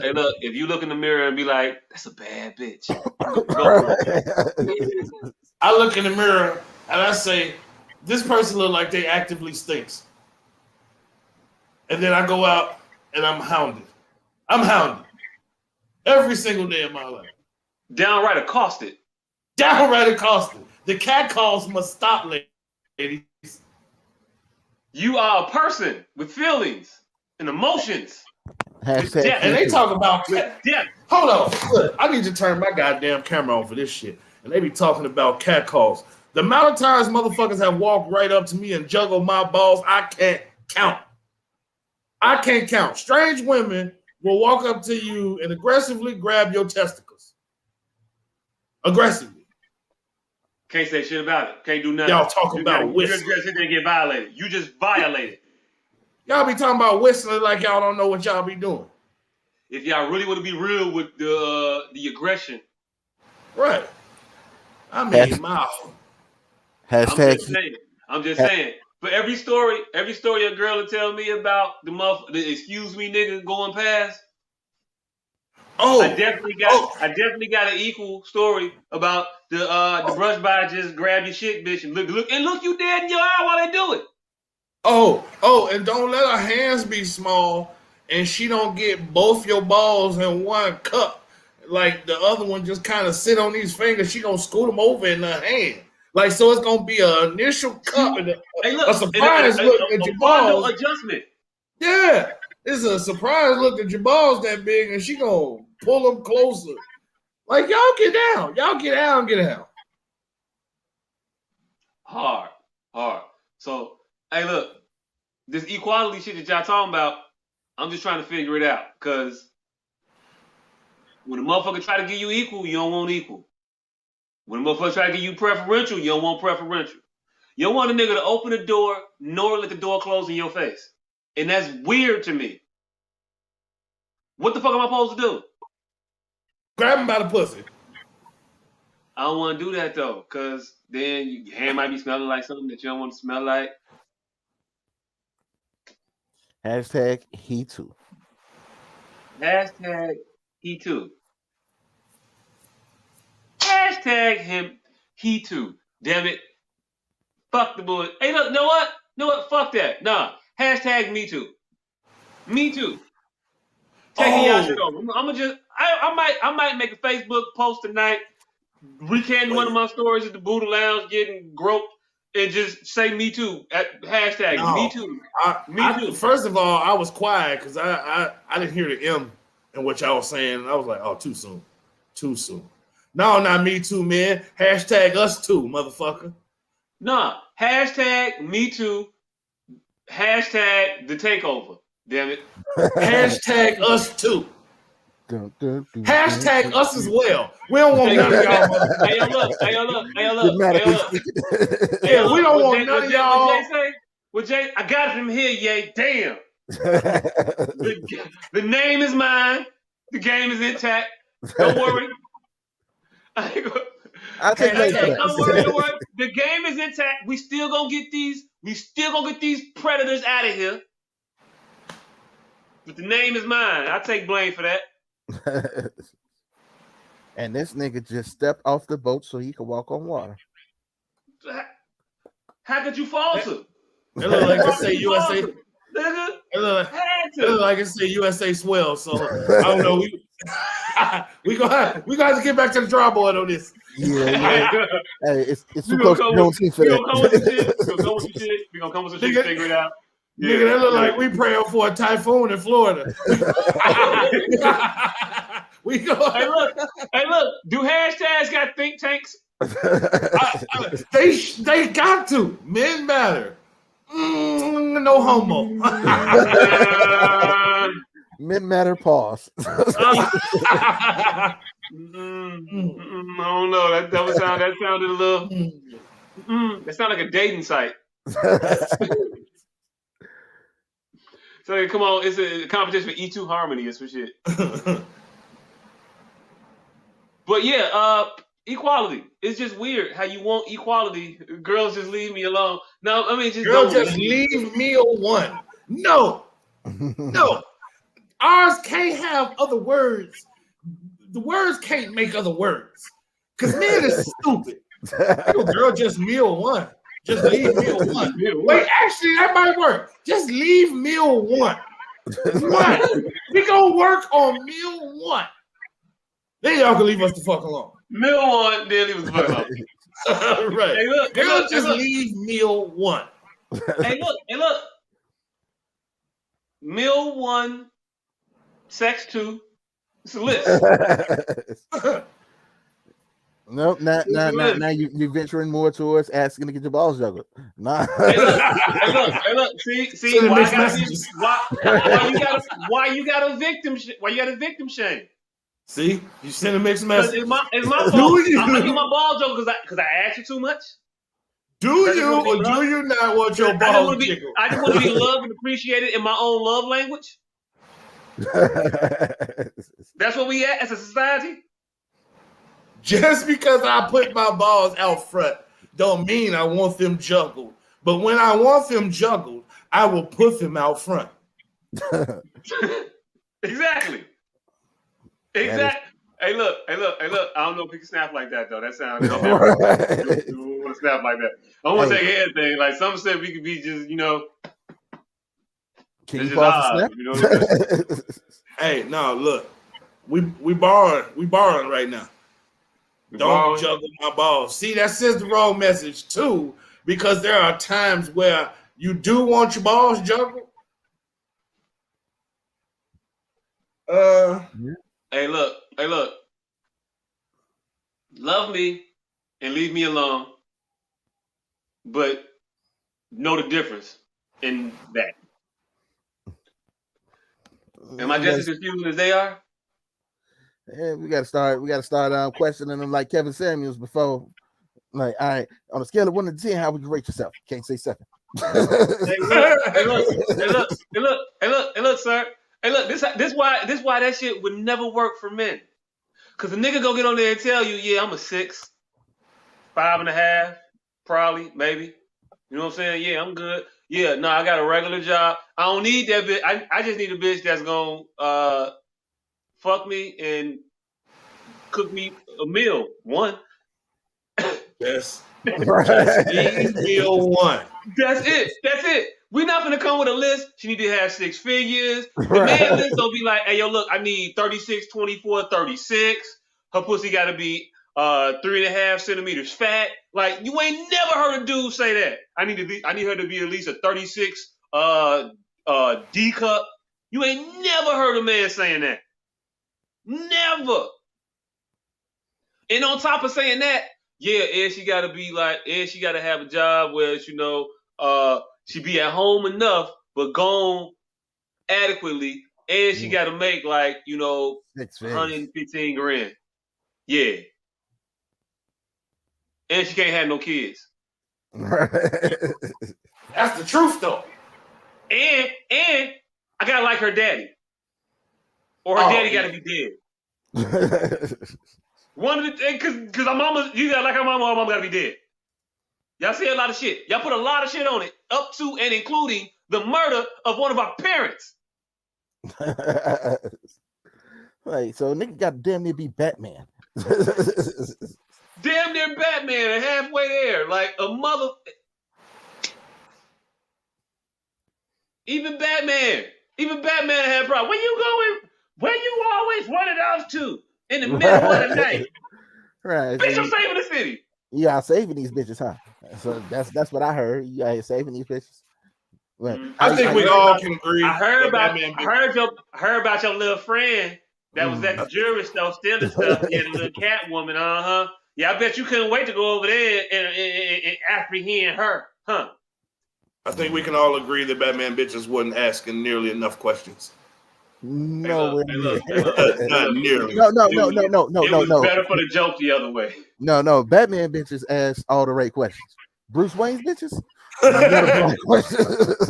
Bruce Wayne bitches let him take them whole 12 of them out in the middle of the ocean in a dinghy and just hop off. It just didn't come back. Just hopped off. Motherfucker like, gotta go. This nigga took the Borshoff ballet into the middle of the fucking Pacific Ocean and just hopped off the boat. And left them there for at least 24 hours. Man, the bitches didn't ask nearly enough questions before, during, nor after. Because simply all the answers would have brought them back to, that was Batman. That was definitely Batman. That motherfucker was Batman. He brought us out here with an ounce of coke, and then the fucking sheriffs came and fucking arrested us. Only Bruce Wayne knew about that coke, and only Batman could have got the Coast Guard out here to this fucking boat. 1 + 1. 2. And ain't nobody see him in the cell. Ain't nobody see Batman in jail. So why we the only ones that got arrested? I mean, Bruce Wayne wasn't nowhere to be found. See, white privilege. And we white. He got white earth privilege. Hey. I don't know if y'all saw this show, the cartoon. I think y'all did, because y'all told me about the motherfucker. Invincible. Nah, I still ain't watched it. Oh, I'm gonna spoil some shit for you right now, because I got to, right? The motherfucker, the what's the character? The main character? This Invincible? Invincible, right? He got a girlfriend. He's doing his superhero shit in the midst of having a girlfriend. Shit comes out. Bitch say, I knew who you was. I just didn't like the fact that you was lying to me every time you left. That's why I can't fuck with you. See? So I'm out here saving the world, and you mad at me because I didn't tell you that I was saving the world? Hey, look, it's all about transparency. I ain't gonna say. I ain't got to show. Look, I was thinking of it. I was trying to give the sisters a credit, as being the studious, perceptive individuals that they are. You said something a little different, but I mean, same thing. Yeah, the bitch ain't never satisfied. I'm out here saving the world, and you mad because because I didn't tell you that I was saving the world, but you know that I'm out here saving the world.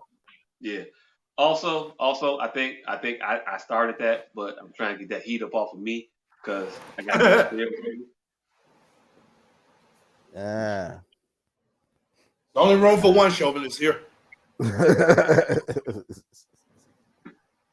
Yeah.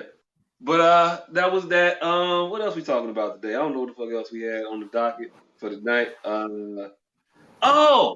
Y'all see the Shannon Sharp shit? Nah, what happened with Shannon Sharp? So Shannon Sharp was on his show, his live television show that he does every day on the National Television Network. Mm-hmm. And the topic of an individual came up, Julio Jones, and what he was planning on doing with, the immediate future of his career. Mm-hmm. Skip Bayless said that motherfucker going to Dallas because Dallas is the shit. Shannon said, shit, he ain't going to Dallas. He want to stay in Atlanta. He said, no, he don't. He said, Shannon said, I'll call him right now. Skip said, call him. So Shannon calls him. He said, hey, man, what's happening? What's up with you, man? Julio said, oh, man, nothing, finna go meet up with my brother, was popping. Shannon said, hey, man, so what's up with you in Atlanta? He said, man, well, I'm up out of there. Now, at no point during my reenactment of their conversation have you heard me say, from Shannon's point, hey, Julio, I got you on the show right now live. What's up? You won't undispute it. Right. It's just, hey, we here. We here. Now. Are you supposed to tell a person that you're here on the live on the air? Yeah, you got before you ask that question. Before you ask that question. That's proper speakerphone etiquette. Yeah. Yeah. So, I dial your number. Soon as you pick up, I tell you I got you on speaker. Exactly. Now, if I dial your number and you pick up, you gotta answer with, hey, what's up? I got you on speaker. Do you do that also as the recipient of the phone call? Yeah. You have to let a motherfucker know that speakerphone is in play.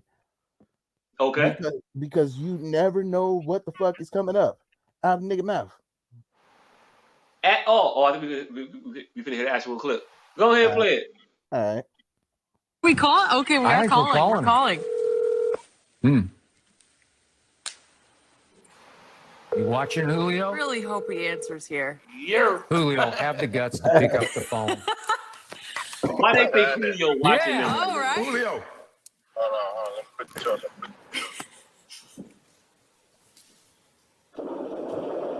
Can you hear me? I got you. This is your favorite uncle. What's going on, bro? Man, nothing much. About to go meet up with my brother. What's happening with you? Man, look. You want to go to the Cowboys, Julio? Or you want to stay in Atlanta? Oh, man, nah, I'm out of there, man. You out? He's out of there.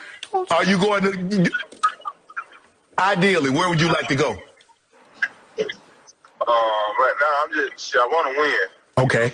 Well, don't go to Dallas. If you go, you ain't winning in Dallas, Julio. Man, listen, come on, man. You already know I know. Okay. Can you remind him we're on television Ask right him now? why we wore the Dallas. Listen. You know how people is, man, with all that going on with the picture? Yeah. And all that stuff like that. Okay. Man, I ain't never been on that. You know what I'm saying? Okay. That's good enough. Yeah. Julio, I'll talk to you later. Thanks for calling me back. We on air, but I appreciate you calling me, dog. You know I know my nephew was gonna pick up. Oh yeah, nah. I ain't going to Dallas, man. I never thought about going to Dallas. Okay. I appreciate that, bro. Enjoy the rest of your day. Now he might not have any choice. I told you about that. Hey. Yeah, I heard it, right? Fucking up that nigga money. Was he though? Yeah. Hey, look, I ain't gonna say that because I got a theory behind that. A whole nother theory but I want to continue the speakerphone etiquette conversation. So, Juju just flashed across the screen. You put these comments up very, very quick. I cannot read them that fast. Juju said, I'm not the person you can put on speakerphone. Me neither, because I cuss a lot. And if you at church, it's going to be awkward. Yeah, I think 85% of the people that I know, you can't put them on speakerphone because they introductory statements are vulgar. Yeah, My nigga, what the fuck popping? Right. Right. Damn sure can't do live TV. Hell nah. We ain't gonna make it. We all out of there. All out of there, right? All out of there. So getting back to my conspiracy theory that I want to tap into right quick.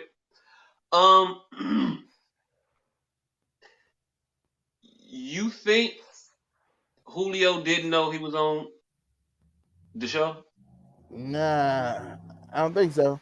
I don't think. Okay. I don't think by the time he made that first, I ain't going to Dallas comment. I don't think he thought he was on the show. Hey, okay. So I'm gonna give you a couple of things that I peep, and you let me know if I'm tweaking or not. Right? Okay. So Shannon, hey, look, S.O.S. podcast. Don't be just coming up with my points. But that's one. How often he talked to Shannon Sharp? If Shannon Sharp called you at a good 7:30 in the morning, are you answering the phone? Hey, he talked to him enough to answer the phone. Hey, look, I don't know where Julio lives. I don't know where Julio lives. He might be on the West Coast. If he on the East Coast, this shit was at 10 o'clock. If he on the West Coast, that shit was at like what, 7 in the morning? Either way, I'm not answering the phone call from Shannon Sharp that early in the morning. Like clearly some shit they cut out. I got a list of motherfuckers, and it ain't an actual list, but it's a list of motherfuckers. If you call me at a certain time, I'm not answering the phone. It's just too early to talk to you. I'll talk to you later because there's nothing that you need to talk to me about at fucking 8 o'clock. There's nothing. We don't have an 8 o'clock a.m. discussion relationship. Nothing. I'm not even the motherfucker you can call at this hour for an emergency. We're not that. So if you call my phone and I see that you call my phone, it's too early to talk to you. I'm not going to talk to you. No. See, but he's already up and out, so therefore it's not early for him. Hey, look, I'm up trying to get breakfast, nigga. I ain't even had breakfast yet. You know he was meeting his brother to go eat some breakfast. And they're out in the streets. So you're out in the streets, then it's no longer early. Don't hit me before I had my omelet with the ham and cheese and mushrooms and spinach. I don't want to talk to you, fam. What if it was in Korea? I'm gonna eat the pancakes, I'm gonna eat the hash browns, and then I'm gonna holler at you around the good 11:30, 12-ish. Because that's our relationship. But let's just assume that Shannon Sharp is a early AM call accepted motherfucker. Okay, cool. Beyond that, did you hear when he first brought his phone up to start calling this motherfucker? Uh-huh. Did you hear how you could hear how audible the phone was? Uh-huh.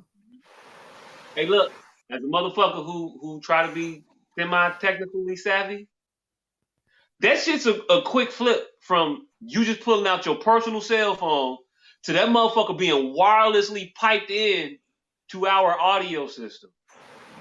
No, he had it by the mic. No, hey, look, that mic ain't that damn good. Nah, nigga, because nigga on Drink Champs, Nori be calling motherfuckers on it. He be FaceTiming motherfuckers and put the shit to the goddamn mic, and that shit be louder than motherfucker. He put it to the mic, right? Mm-hmm.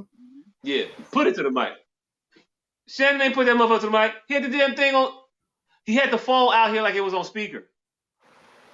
It didn't sound like I was hearing Julio on Shannon's mic. I don't hear Skip on Shannon's mic. I don't hear old girl's name, Jen. I don't hear her on Shannon's mic. So why am I hearing the phone call so clearly on Shannon's mic? I'm telling you off the jump. That shit was piped in directly from the he hooked up to the Bluetooth, he put it in, boop, boop. They got the good boards, they got the Bluetooth boards. It's 2021. I'm not finna just sit here and believe that this motherfucker didn't know he was on the show. And if he didn't know he was on the show, they planned to call him before they called him. It wasn't a spur of the moment thing. They clearly cut something out. Because did you hear what the fuck he said as he was hanging up? Yeah. Glad you called me back.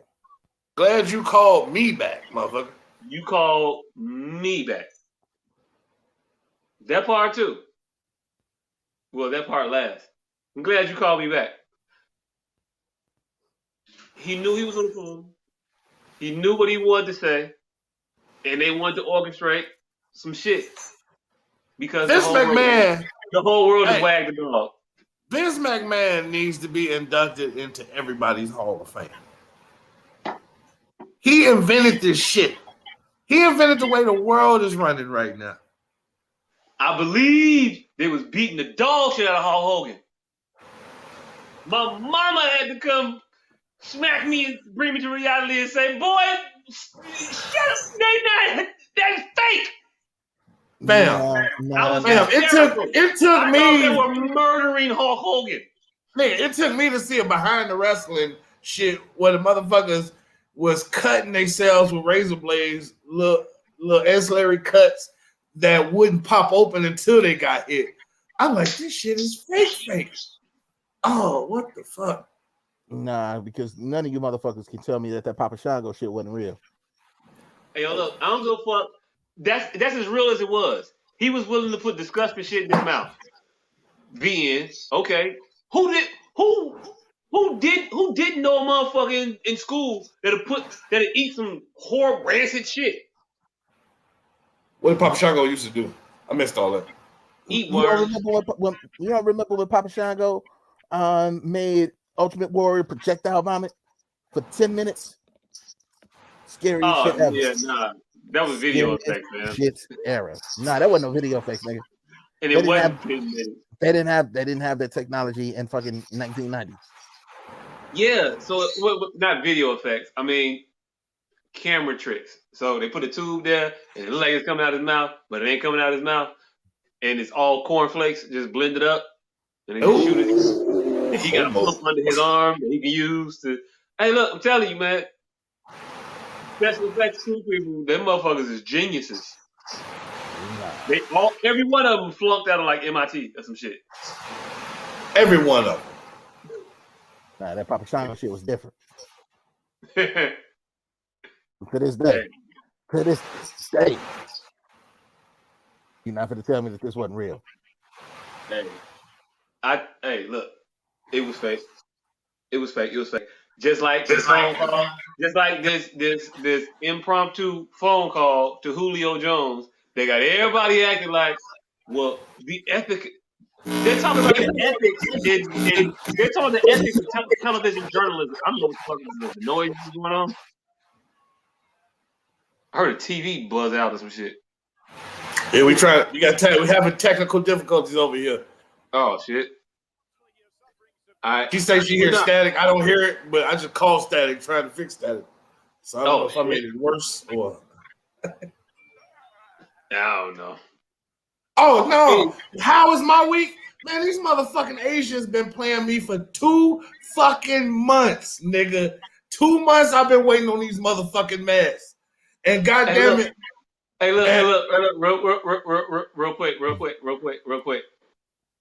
Are you an hour and 40 minutes behind?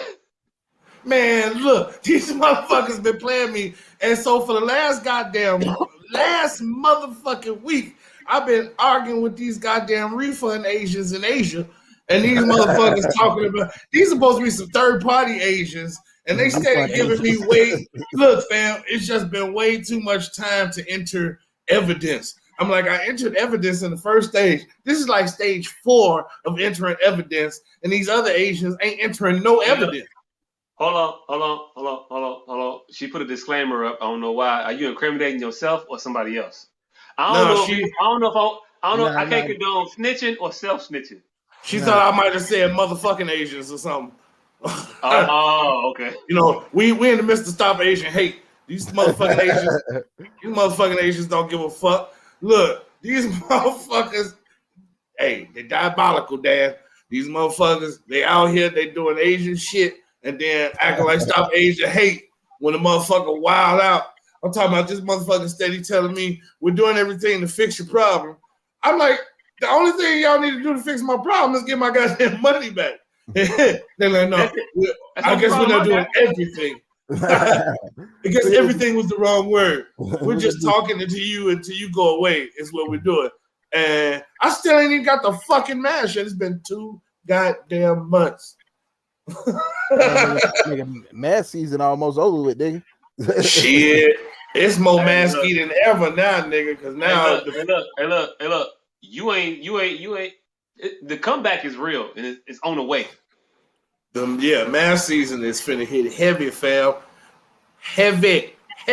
And they playing me. I got 1,000 masks in limbo, goddammit. Just pay me my money back, baby. And at first, I didn't even want the fucking money back. I just like paid me because I paid for express shipping 7 to 10 days, which was the bulk of the motherfucking order.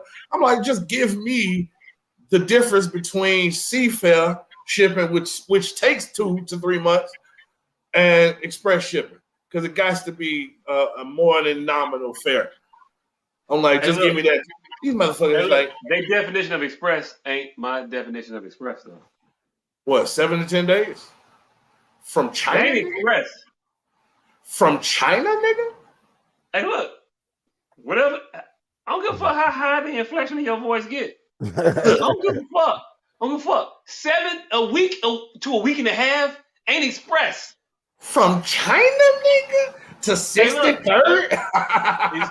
It's 2021. I don't give a fuck. If you don't figure out how to get this shit over here in tomorrow, motherfucker. Shit.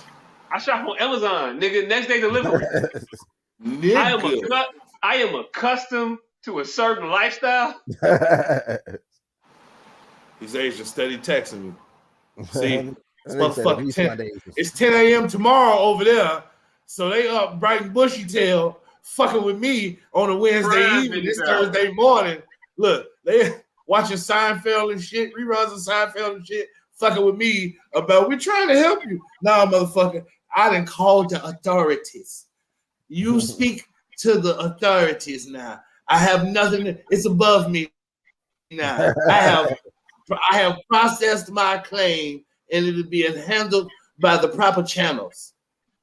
But the fucking proper channel's taking all goddamn day, and I'm trying to get on this motherfucking road to redemption on my fucking 40th birthday and just hit the highway and drive until my 50th birthday. See if I can make that happen.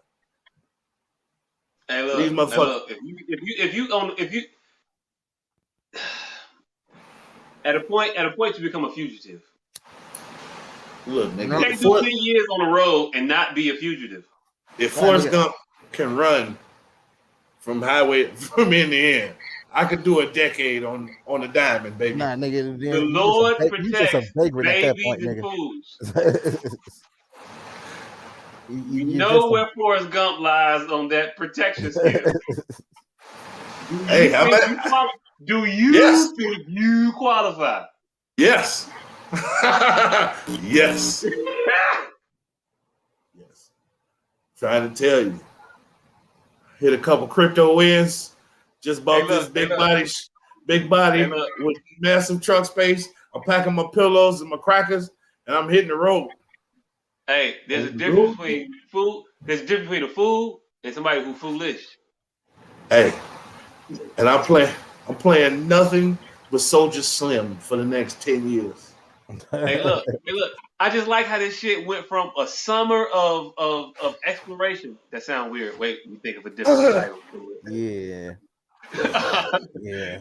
It went from a summer midlife crisis road trip, because that's what the shit kind of like boils down to the Legend of Bagger Vance. I don't know. Hey, I was just gonna say a decade abroad, but I'm not going abroad. What the fuck do you call it? Right. He's driving around. And hey, look, I can only imagine that this motherfucker's never gonna get nowhere like scenic or like destination-y.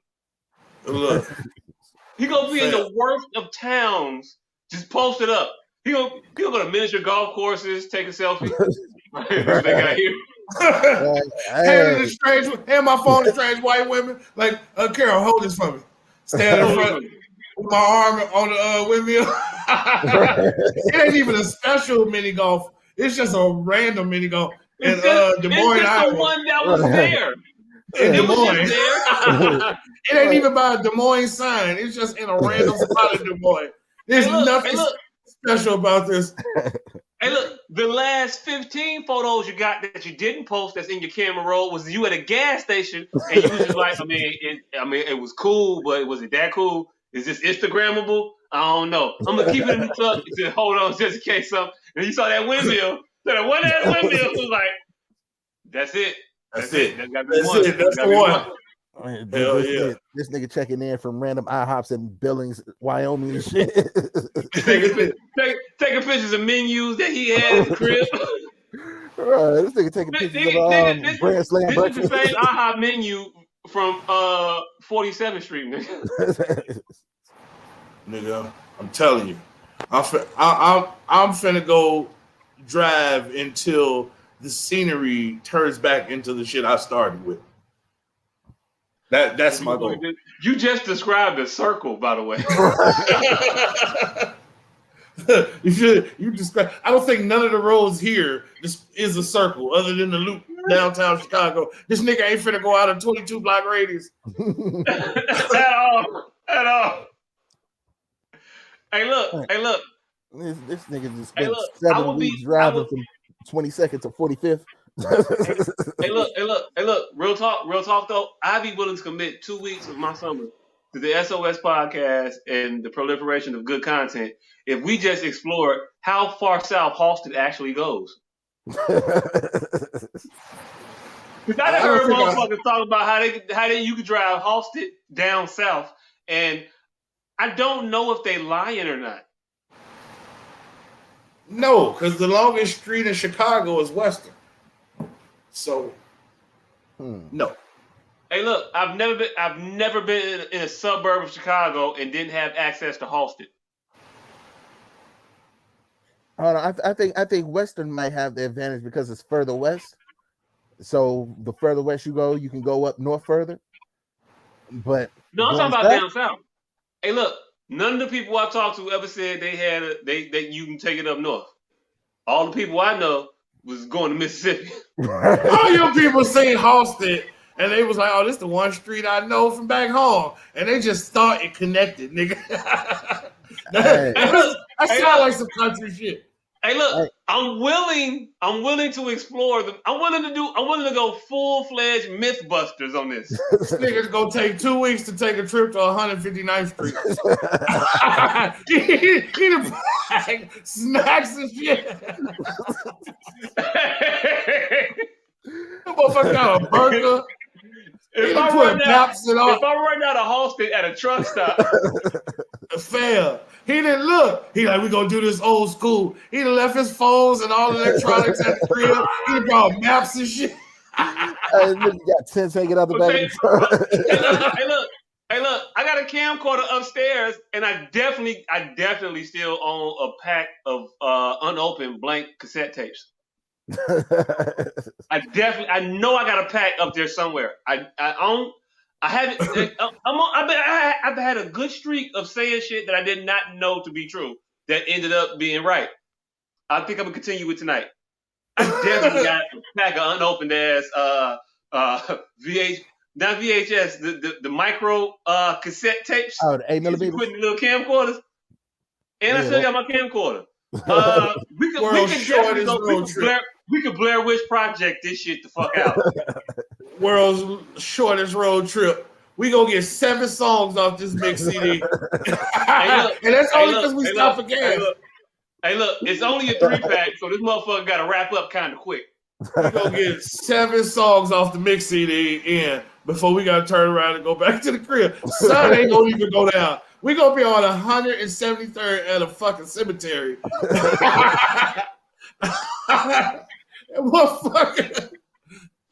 And motherfucker goes, it's gonna be a sign right there to say no more Halsted. Halsted ends past this point. You're like, man. Hey, look. Nigga made me lie to my bitch. Hey, look. It's a sign, also the sign at the end of Halsted that just say, your granddaddy lied, nigga. This motherfucker that made me lie to my bitch for a trip to Palos Heights. Son of a bitch. You motherfucker. You son of a bitch. Still Calumet City, sir. Son of a You gonna call or cussing his uncle out? Oh, I thought you said Halstead, nigga. It's 2 D's and R's. Nigga, I thought you drove this road. No, what I said was when I got to 173rd, I finally saw a street I recognized. Hey, look. I'm tell you right now how fucked up this is, and kind of morbid in my way. But yeah, every nigga that ever said that shit to me is dead. Damn. Every nigga that's ever said that shit is dead. Just one of them. Or about 90, and you can't check them on nothing because you can't check a 90-year-old. It's one of those things where Google just outlived that problem. We can Google that shit. We can follow that with our finger. Pause. Hey, look. I don't know if you ever talked to an old motherfucker, but I don't give a fuck what you Google. I just talking about for edification's sake. If you don't agree with what they said, it ain't real. I just talk about for edification's sake. I'm one of them motherfucking avid fuck Googlers. Hey, so look, I'm with them. I don't want to Google it. I described this shit so eloquently. I want to do it. All right. But I only got 2 weeks for you motherfuckers. He ain't got no kids for the whole summer. You got a 10-year journey you starting. So I just got 2 weeks. I don't want this 2-week trip to tie into his 10-year journey, because that nigga gonna be like, hey, since y'all here, fuck it. Hey, look. Motherfucker, you can't just keep driving for 10 years. I'm gonna get out the car. Since you're here, since y'all here, clunk.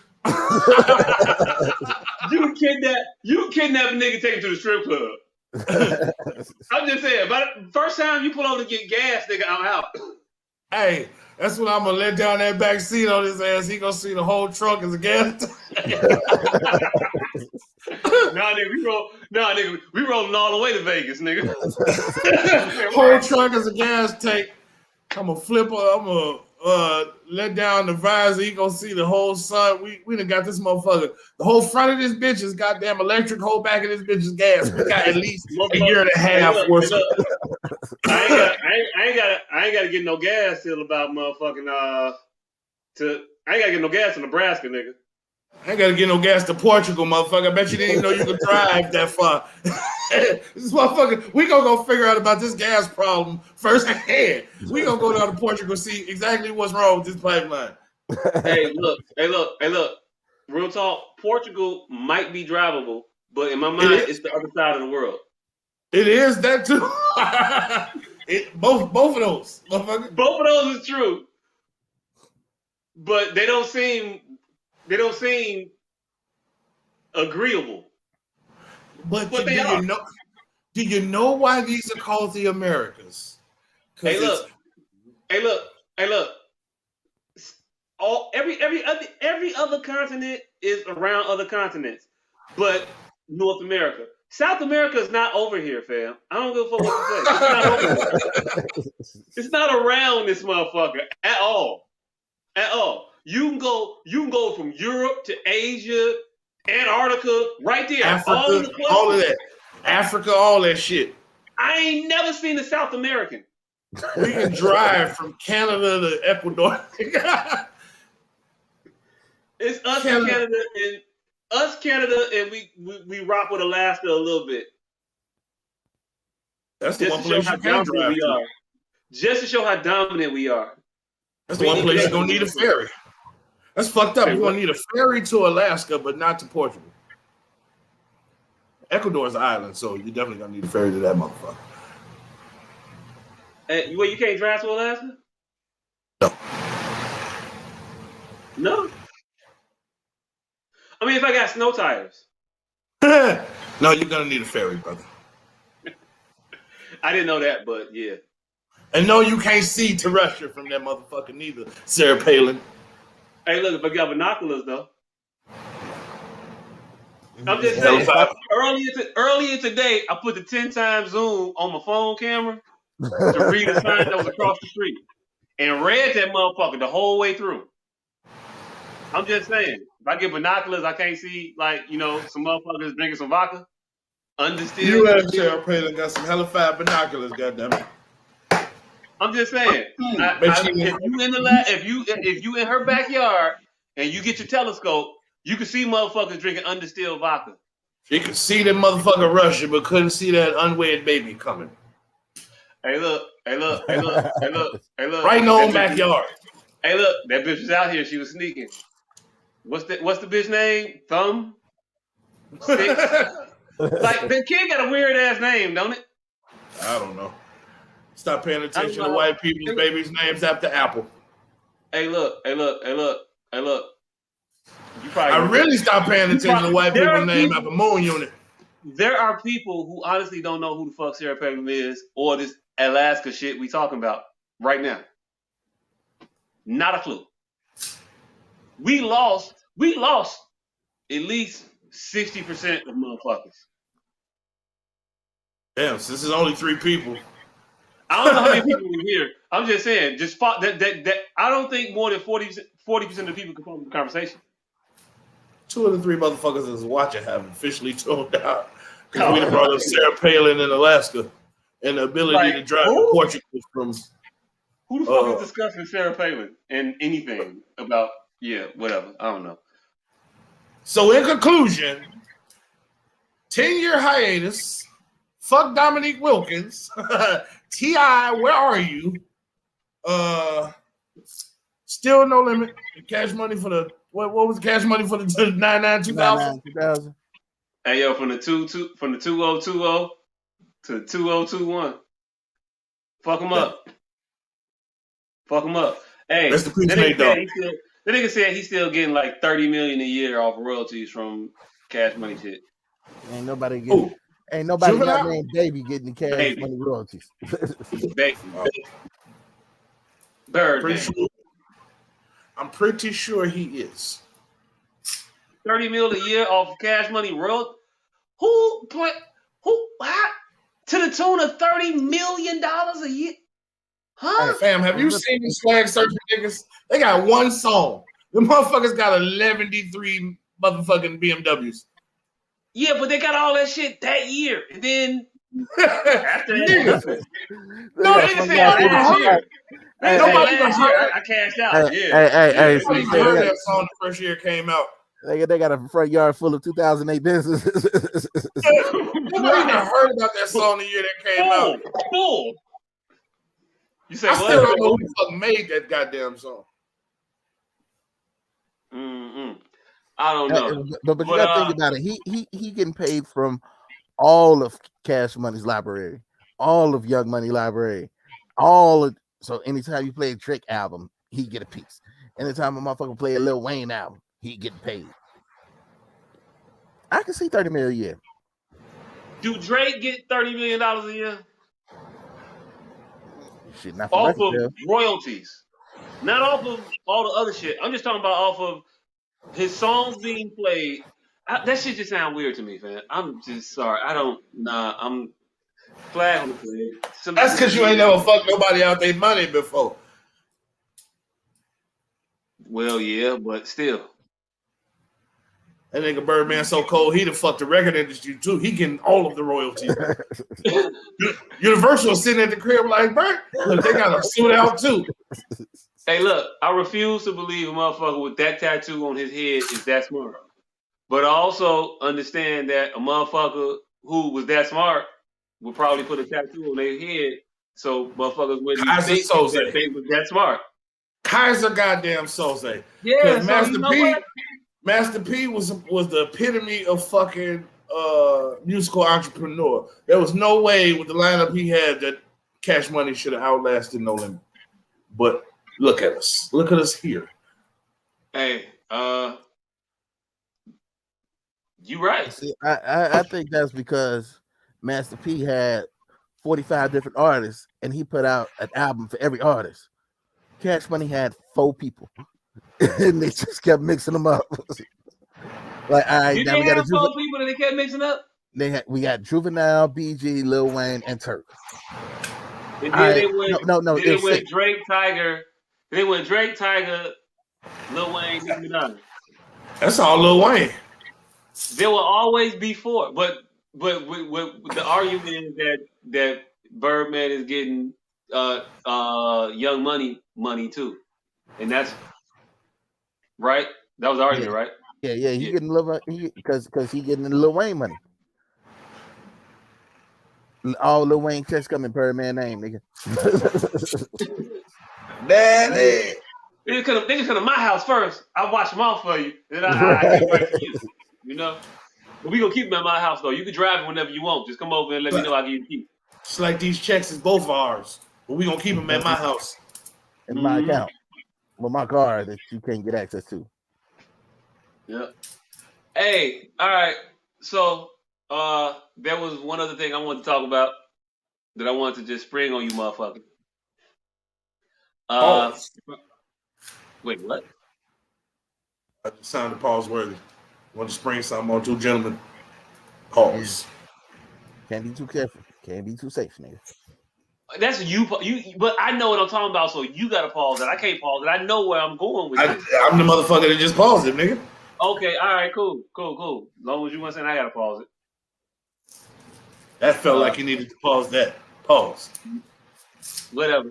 I hope she listening. Pause. I hope she listening. Sound like 2 niggas arguing, and the bigger gay one, like, I hope your bitch is listening to us. Damn. Pause. Damn. Hey. Anyway, so Mark Lamont Hill. There we go. Mark Lamont Hill. If y'all didn't know, there's a black news channel. Shout out to Pluto. It's on Pluto. No. That nigga has no credit. I told you about the high five shit. Nigga has no credibility. Which man? The nigga don't know how to 5-5 or something? Nah, that nigga says that high five could beat Jodeci in a versus. Oh shit, that was this month? Yes. Nah, hey look. High five might be able Go ahead and take this shit down. High five ain't fucking with Jodeci, nigga. Go ahead and take this shit down. We can talk about Tony Brown. No, I was just playing, Candy. I was just playing. I was just talking about this shit. His affinity for the group High Five, I'm not judging him. One of them motherfuckers might be his brother. It's 5 of them niggas. I don't know. He might be related. I don't know. No, High Five got a lot of cuts, nigga. High Five got a lot. No, they don't. Unconditional, hard to get, kissing game, fucking, yeah. I don't know these goddamn songs about that. I know you don't. And I think 2 of the motherfuckers might not have been High Five. They might have been after 7. I just want to know at this point, you damn near have more than songs, nigga. She's playing hard to get. She likes me. That's High Five, nigga. Yeah. Okay. I think you already said that one. Yeah. Or So For Real. I don't know. You said it sounds like a lie. I'm just saying. Quality time with you. Quality time. Yeah. That ain't after 7? High Five. Could have been Tony. Well, nah, it wasn't after. It wasn't. If it wasn't about a 15-year-old girl, It wasn't about a 15-year-old. It wasn't them. It wasn't them. If it wasn't about an adolescent, it wasn't Tony or New Edition. High Five got a lot of tracks. Now I'm saying he is reaching, but it ain't just no walk in the park like you niggas is talking. It's a walk in the park, nigga. 15 to 5 is a walk in the park. No, it ain't gonna be 15 to 5. That day. They ain't even competitive. They ain't competitive. They ain't a competitive score in no sport. Cricket, 15-5 and motherfucking tennis, nigga. They don't seem competitive, and I don't know how you score tennis because they say love. Because 1 more 5, that's game, and they only made 4 points. As long as it ain't 15 love. Nah, nigga. Hey, look, in all the real sports, 15-5 is horrible. The first score in tennis is 15, so you can't get 5. Hey, that sounds like he know about tennis. I have no fucking clue. I got no clue. I can't be like, yep. I don't know. All the real sports though, 15-5, you got your ass whooped and you need to be embarrassed. Football, basketball, baseball, soccer, yeah, done. Tennis, too. Yep. If you get 5 points in tennis, that's because you was a special tennis player. We just gave you 5 because you held the racket. Yay, Timmy. Anyway, go ahead and roll this beautiful bean footage. Right now, this is a clip of Mark Lamont Hill on his show on the Black. Hold on, real quick. On the Black News Channel. I want to plug that. I want to plug it every time I see it because it needs more viewership. I think. I don't know. Y'all might all be watching it. I'm late to the party. I just discovered it. I'm like a new Christian. This shit's the bomb. It's the shit. You got old motherfuckers. You got young motherfuckers. It's cool. It's a good show. It's a good channel. Go ahead and play it. And if I were to say to you right now, Christopher, what do you like about being white? What would you say? I don't know. Again, it's such an amorphous term. It's like a census term or a But can you do me a favor? Indulge me for one. We're running out of time. Indulge me for a minute. I understand you see it as all these things, but you surely recognize that the world sees you as white. You know the world reads you as white. And if you were to ask me some things I like about being black, I could talk about cultural norms. I could talk about tradition. I could talk about the kind of commonalities I feel around the diaspora. If I were to ask you what, particularly if you're saying whiteness is a thing that is being constructed as negative and shouldn't be, name something positive that you like about being white. Well, sure. I'll answer with a loaded question. Thing.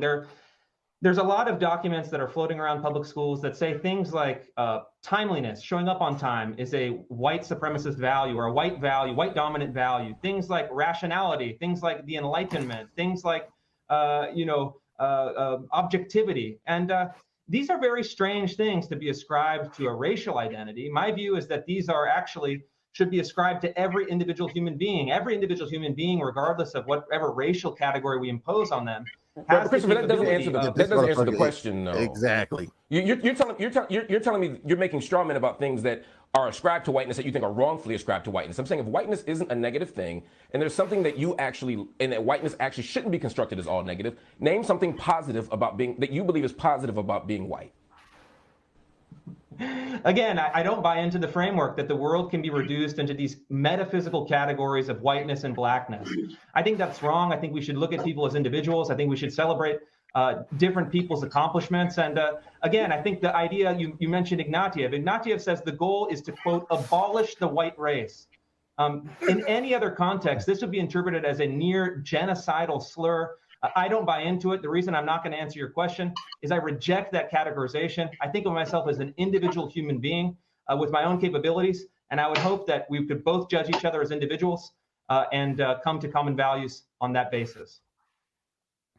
Fair enough. I would argue, though, that the ability to say I don't see race, I don't recognize or own whiteness is an extraordinarily white thing to be able to do. It's an exercise of power and privilege. You can ignore the label of whiteness and still be able to enjoy all the spoils of whiteness. If I say I'm not black, I don't see race, I still can't get the cab. I still work harder for less money. I still don't live as long. I still get longer prison sentences. I still am more likely to be executed if I'm convicted of a crime. I'm still more likely to die of COVID. I'm still more likely to get suspended in school. I'm still less likely to get pain medication in a hospital. The idea of saying that I don't see my whiteness, I don't recognize whiteness is something we can say, but to me that is just as fantastic. It is just as unimaginably unrealistic in real life as the very things you're criticizing. So to that extent, it's why we need critical race theory. We need to expose whiteness. We need to talk about race, and we need to talk about a racial construct. And your uneasiness or unwillingness, which I respect fully, and I mean that sincerely, to not own whiteness or to not even take on whiteness as part of your identity is something that you can do, because you can say, you know what, I'm Italian. You know what, I have a family history. But as a black person who's had those things taken, as a black person who was kidnapped from Africa, or my ancestors were, I don't have that luxury. I'm born into a tradition where all those things were taken away and melded together. Critical race theory is trying to expose that and talk about the intractability of it. The intractability of racism, the inability of this nation to come to terms with that is why we need critical race theory in schools. Anyway, I got to take a break. Christopher, I promise you can come back. I appreciate you. It was a great conversation. Thank you for joining me. And everybody, stay with us. Let us know what you think about this conversation. Much more coming up. Cocksucker. Huh? I hate when motherfuckers get into their mode. Shit he was asking of him was just as ludicrous as the shit he was trying to say in response to it. He was asking him a fully loaded question, but wasn't taking a fully loaded response. It wasn't a deflection, motherfucker. You asked me a loaded question, and I gave you a loaded ass answer. You fucking have to take it.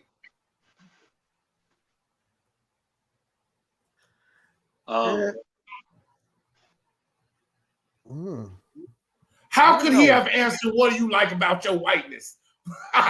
What's positive about your whiteness? How could he have possibly answered that? My sense of familyness, my sense of pride in my country.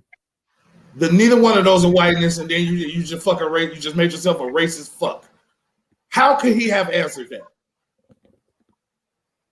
Yeah, same way a black person can. No, he couldn't. That's what Mark Lamont Hill was not offering to this motherfucker. The same thing, the denial that he was coming doesn't come with the affirmation. He can't affirm anything without becoming a staunch racist at that exact moment. And he was asked those questions. It ain't like he walked in the door like, hey, I like that my hair's straight. It's great being me. Right. Inherently sounds like it's fucked up to be you. I love the fact that I get to drive unencumbered when I'm riding through traffic. Right. I love the fact that I get good rates on bank loans. Was he supposed to say that? What the fuck was he supposed? What could he possibly have said? Man, I don't know. And I'm still not mad at it. Hey, look, I'm not mad at him. But this brought up this question in my mind, and I hate whataboutism, and I hate the public conversation I'm about to have. But fuck it, I do this shit publicly. Why not? Fuck it. What do you like about being black? This is what I want to ask you two guys. What do I like about being black? Well, I'm gonna take the safe answer. I'm gonna take the safe answer. Genetic manipulation that have pushed forth certain characteristics more astutely in melanistic creatures of the American variety. So you like eugenics? You like your features? No, eugenics. I like the wins from eugenics. Hey, look, so your features is what you're saying. Your physical characteristics. What are the features from eugenics? Okay. Whatever the science have said. No, I'm asking. I don't know particularly what characteristics. Stronger, faster, more dense muscles. Science. Safe answer. Okay. We were selectively bred. Safe answer. That's a safe answer? Hell yes. Because that is scientifically accurate, nigga. That's what eugenics was about. Selectively breeding motherfuckers to produce better physical specimens. Yes. Okay. So I'm taking the fruit from that tree. Okay. Mr. Professional, what would your answer be if you have one to that particular question? Ooh, shit. Where do we start? First of all, you see this goddamn skin color? Nigga. Racist. Nigga.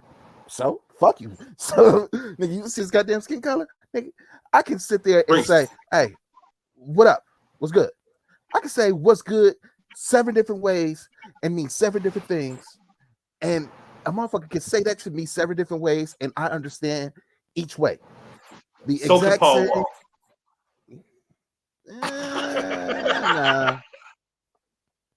Nah. The fact that I can say, "Hey, what's up with that nigga?" Paul Wall can't say that shit. Not around you, but around his friends he can. Hey, well, he definitely has the ability to say it. Does he have the freedom to say it? No, but definitely the ability. So you like the freedom in which you are able to move around and the things that you're able to do. And my sense of community with my people at some point in time.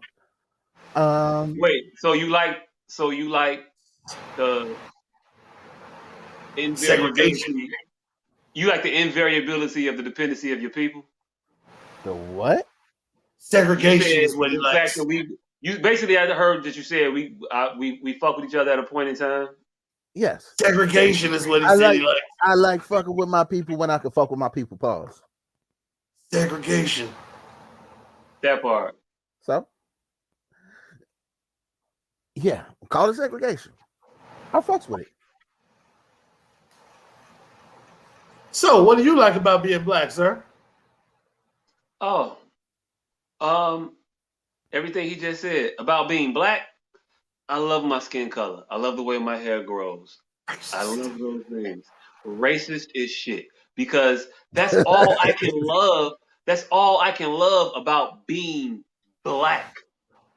That comes to mind. I don't know what else it is about blackness that really makes up a lot of my character or my culture. To be that's why I win eugenics, baby. You can't argue with science.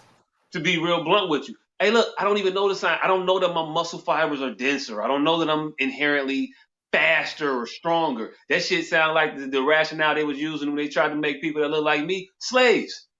When I tried to, made us slaves because we could take it because we built different.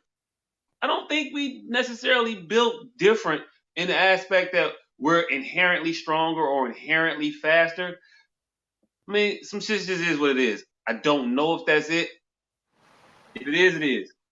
But I'm just saying the things that I like about me that are me because I'm black. Now, all the other shit I like about me, I think that I would like about me and be, even if I wasn't black. Oh, you just dropped the bomb there. I think I'd be a Niner fan if I wasn't black. I think I'd have a wife right now still if I wasn't black. I think I'd have the same parental relationship and family relationship that I have if I wasn't black. Like you have jungle fever if you wasn't black. You say what? You have jungle fever if you wasn't black. No, again, I don't think that my parents love me and I love my parents because we're black. I think they love me and I love them because we're parent-child type of shit. You know what I'm saying? I don't know what you're doing with your parents, but that wasn't what I meant when I said jungle fever. What do you mean? I don't know what you said. Say it. Jungle fever, nigga. Jungle fever. Why are you saying jungle fever is my question. How did you get there? I said, would you have jungle fever? You said if you wasn't black. I was going with your analogy of you not being black, you would still have all these things. I was saying, would you still have your affinity for blackness? I could. And okay, so I'll have jungle fever then. So how does that flip up? It was just a question. Okay. Yeah. Just a question. So but still, the point still remains though. No, because now you fantasize and then we don't like you again. Hey, look. I didn't say the way people would feel about me would be the same. I said nothing about how I feel about myself would change if my skin color were different. None of my core things that I value. My values wouldn't change based on my skin color. But your ability to say those things would. Only thing I couldn't say is nigga. No. Your ability to say that you appreciate those values of self would change with your skin tone.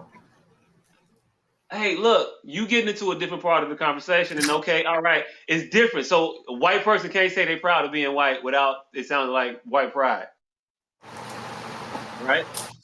There it is. And okay. There it is.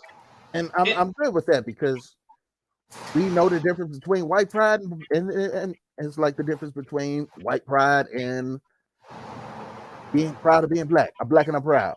There's a difference. Hey, look, I believe there's a difference. Now, can a person be proud of being white? Proud white man. I'm a fair individual. I don't discriminate against anybody. You still can't say that sentence. But in the aspect of what we were talking about, me feeling about me, if I were a white man that didn't harbor any ill will towards motherfuckers and shit like that, and had the same core characteristics that I have now, I think I'd be able to say to myself that I was a proud white man. No. Would it be smart? Now. Would it be smart to say that openly? Hey, look, no. But again, the question is how you feel about you. We're just talking about somebody was asked it openly. I'm asking. That's it. I'm asking a question. Okay. All right. Or maybe I should ask, how much further is this soapbox going to go? We get you. You are staunch in your beliefs. Yes, we agree with you. Where are we going with this? Wherever you want to go. I don't know. The journey is the journey is the destination. I don't want to hold you here if you don't want to be here. No, we're trying to figure out where you're going because you've said this 5 times. Don't figure out where I'm going. Just have the conversation. We're trying to have it. You keep repeating the same thing over and over and over. That's it. I've interjected as much as I possibly can, and it's not changing to the next step. I thought you were stuck on a loop. No, I wasn't. You kept asking me the same question. Well, you kept presenting the same shit, and I kept answering in the same way. You're not changing the narrative. The question is the question. Wasn't trying to change the narrative. We're trying to move to the next segment of whatever narrative this is. The bigger question, the overarching question about that this brought up for me is what is culture? And how do you define culture? And then beyond that, because you want to know everything, what is black culture? So go. I don't know. I asked them all out like that. So go. You got it. It's subjective. Black culture is subjective. Black African culture, Black American culture. Well, what black culture? Which one? Black. However you define it. What culture do black people have? How do you define black people? Skin tone. Okay. Cool. So skin tone. How about black people in America? Because I feel like you want to be difficult about the situation. Black. Niggas from where you at. What is your culture? How about that? As a black person, what do you feel your culture is? In the overarching sense of all of America? No, you specifically. Oh, I don't identify with this culture. As a black person, do you identify? Wait, that should be the first question I ask. Do you identify as a black person? No, I don't identify as you niggas at all. I say you niggas often to let y'all know that I don't identify with you niggas. Okay, you ain't got to identify with us. Do you identify as a black person? No, I don't identify as you niggas. If that's what black person is, no. I don't identify. No. So what do you? Okay, so what do you identify yourself as? Something that's gonna frustrate you, so you might as well move on to the other person. It's not. I'm not gonna be. Me, nigga, identify as me. Huh? I identify as me, culturally. Culturally, as an individual, so to speak. Yes.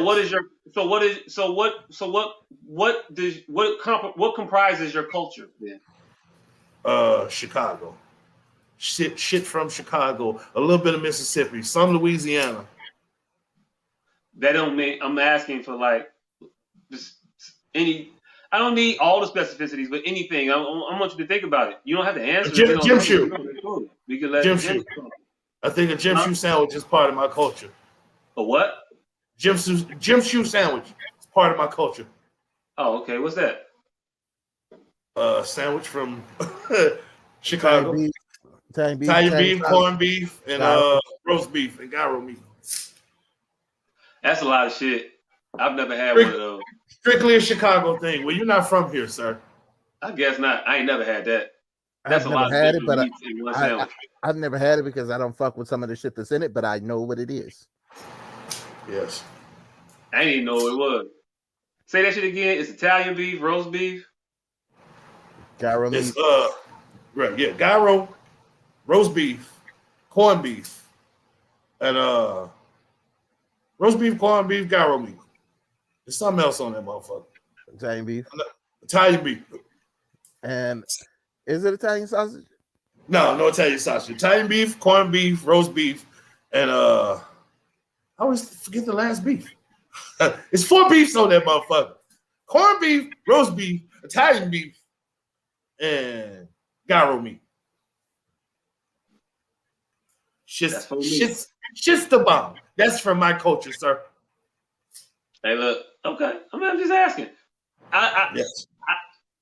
I don't know how to ask this and not sound argumentative. I tried it earlier and it sounded argumentative as hell. What? That's the perception I got. I'm not trying to be argumentative. I'm trying to be inquisitive. Okay, shoot. Just as long as you don't say, if I was a different culture, I would love me the same. I just wanted to get out of that loop. Yeah, I said that like 8 times. I just wanted out of that loop. That's it. Okay. We out. Mr. Professional. Mm-hmm. I don't know what I said. Name, rank, serial number. I don't know. All right. So, what do I consider to be my culture? Well, how do you identify? How do you identify? Treat this like a Rough Rider song. Real nigga. Real nigga. By myself. All day. Every day. One word that describes me. Real nigga. That's 2 words, nigga. Yeah, that's because real niggas don't follow rules. God damn it. Shit. Hey, you set yourself up for that one. Yeah, that was Boondocks. Shout out. Yeah. Oh, damn. But yeah, I consider myself to be Black, African American, Black in America. How about that? Can't really say African American, even though my geneticness may come from that. I know nothing about my African culture, so Black in America. African American. What are some of the things that comprise of your culture? Let's see. Black and mild smoking. Black and mild smoking. Celebration As a of Black, family. I mean, your culture. Now I'm asking you in generalities, not specifically to you, because you identify as a Black person. So, as a Black person, what comprises your culture? My bad. That was a question I really wanted to ask. Let's see. We can go with celebration of family, survival and struggle. Keep your head above water. Yeah, making a wave when you can. Yeah, pretty much. Temporary layoffs. The Good Times theme song describes Black culture. The way you describe Black culture, it sounds a lot like Chinese culture. Nah. Or Irish culture. No, the way you described it, it does though. It does. I'm just interjecting that. Just saying that. That's all. Celebrating it how about that? The way we celebrate. What does that mean? How do we celebrate? Big ass family barbecues, the musical stylings of Frankie Beverly and Mays, great food, not that bullshit the Irish be cooking, let's be real about it.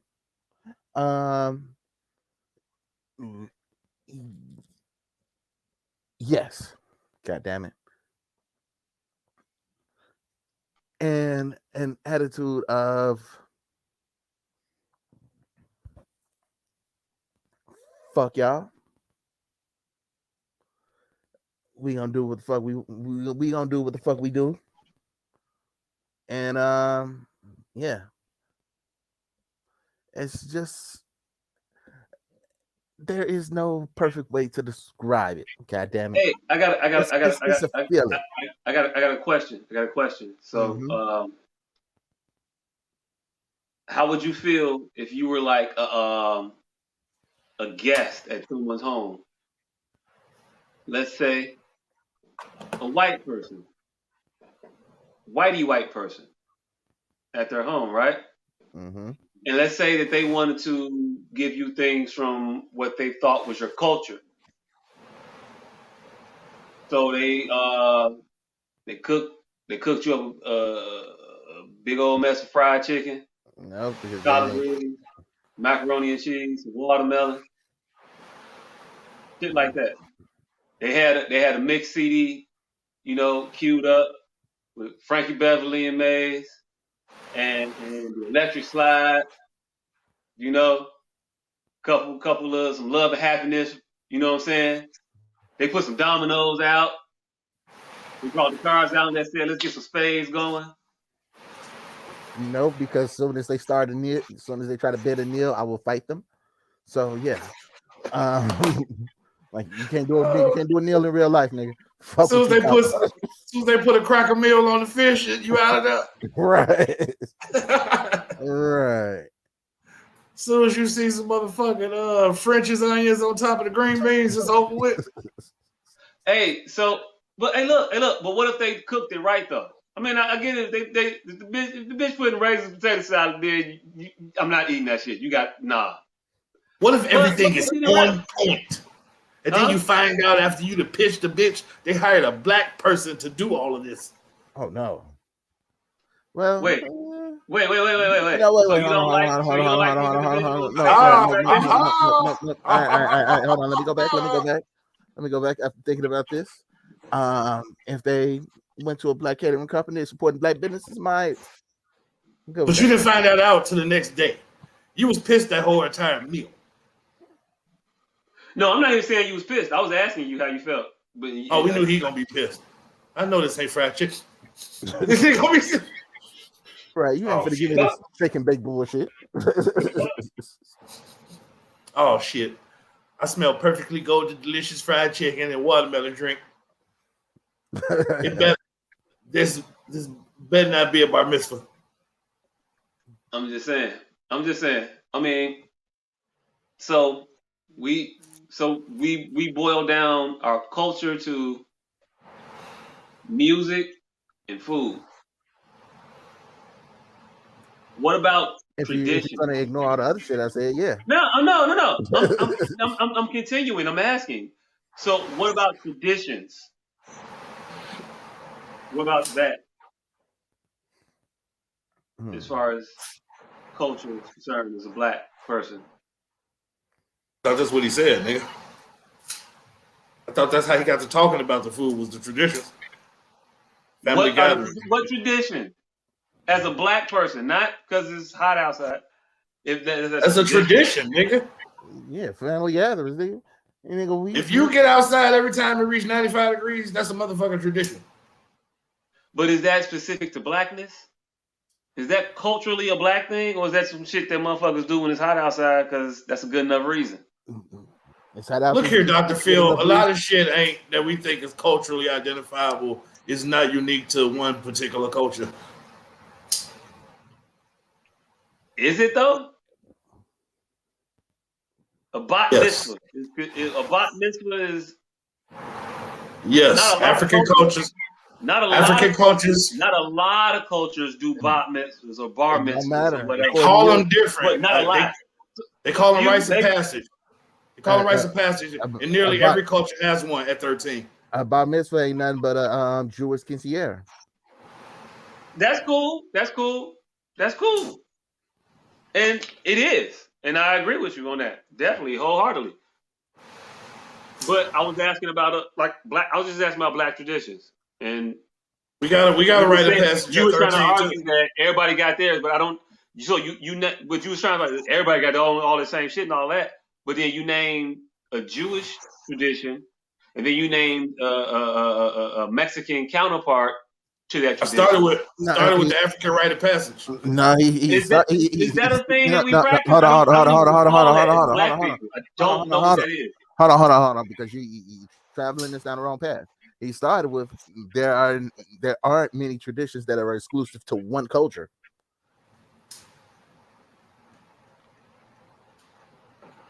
So, but yeah, African rite of passage. That is definitely one at 13. It's a damn. I forget the name of the tribe, but what they got to do is put these mitts on their hands with bullet ants in them at 13, and that's their bat mitzvah, and they have to survive. Another African tradition at 13, they have to get these marks cut in their back to resemble alligators. So yeah, we got our own 13-year-old traditions. The Aruba tribe, women get castrated at 13. I didn't want to say that one, but that was the only other one I remembered. But yeah, we got our own bar mitzvahs. Not a lot of parties and gift givings. No, no, we celebrate different. We built different. Hey, look, motherfuckers.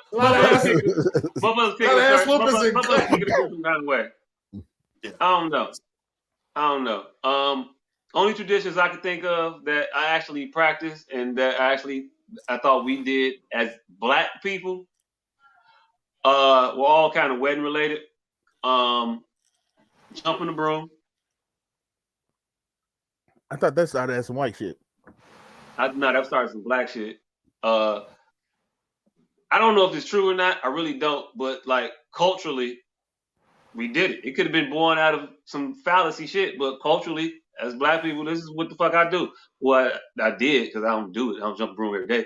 But no, they said that how slaves got married because they couldn't get married legally and things like that. So to symbolize the union, they would jump over a broom. That's the story that I heard about it. Me and my wife did it. You know what I'm saying? We got a broom. I think half the weddings the broom has been in are together still. No, I think 2/3. So I guess. But yeah, I mean that and the electric slide was the two culturally significant things I could think of that were significant specifically to Black people. Hold on. Since electric slide counts, I don't even think that's the one. It's that fucking DJ Quick one that nobody knows where it originated, but apparently every Black person besides me know it. You know, hard on the flossy and all that, Yeah. You got the bodyguard. Tell me what that was. Like that has no cues. It has no instructions. But apparently, every Black person besides me knows it. Hey, look. I'm telling you right now, it came out of a step class. These shits all got origins. It came out of a steppers class. They taught this shit to motherfuckers, and then they went proliferate. Nigga, the bus stop ain't had no motherfucking directions, nigga. That's the Casper slide came with them directions. Bus stops did have directions. Well, electric slide had directions. Wait, did it? No, the electric slide is the bus stop, nigga. Moving to the left, moving to the right. Bus stop was brand new dance now. It's called the bus stop. Huh. Bro, about the house. Now he used to call out shit. If you knew what it was, you knew what it was. Motherfucker said Charlie Brown, and everybody just knew.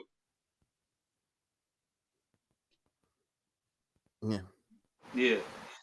So yeah, I don't know if they had a meeting in the '60s to discuss what all these shits was, and then they just maybe these is all individual shits on their own, and then this motherfucker just combined them all. 2 times now, y'all. All right. White people sitting at the crib like, y'all stole that from us. We know the Boo School Boogie when we see it.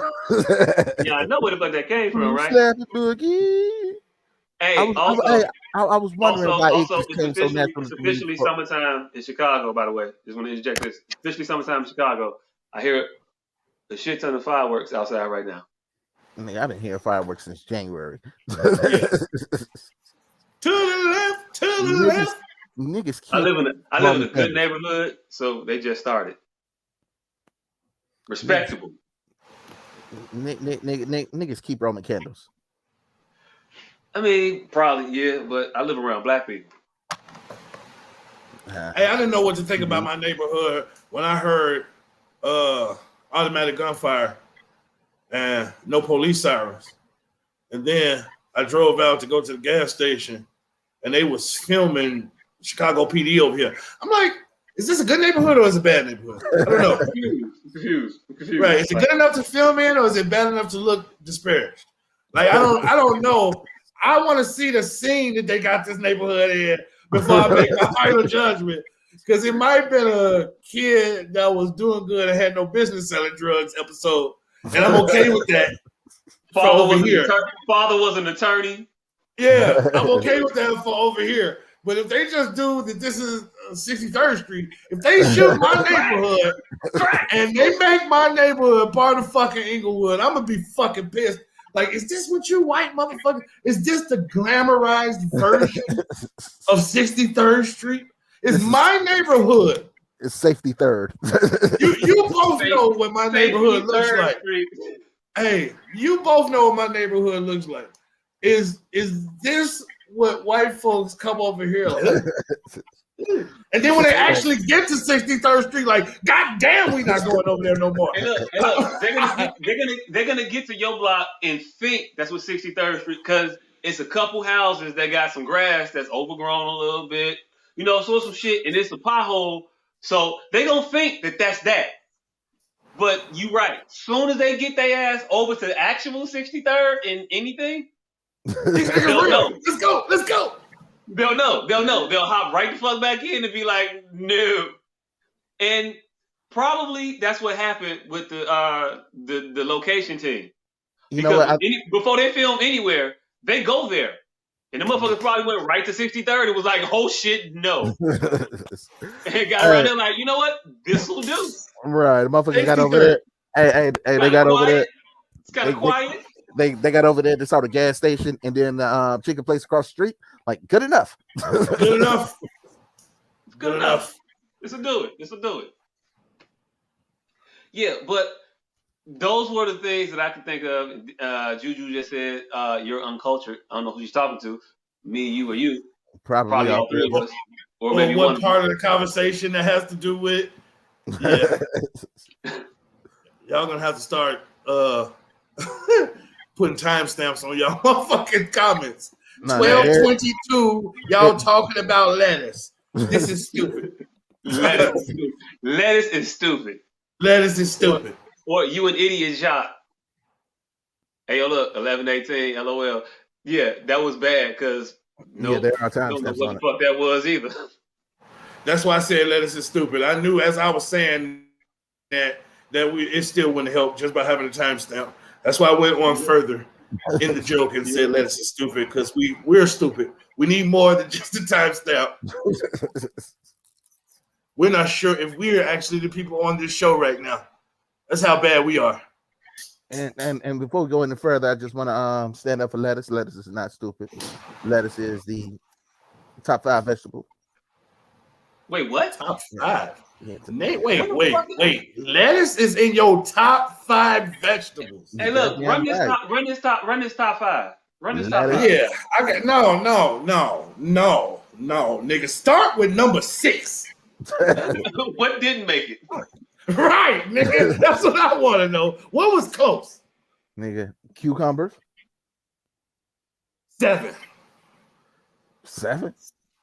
Nigga, I don't give a fuck about 1 through 4 if lettuce is number 5. Nigga, I need to see what was close. What didn't make the list, nigga? Carrots definitely didn't make the list.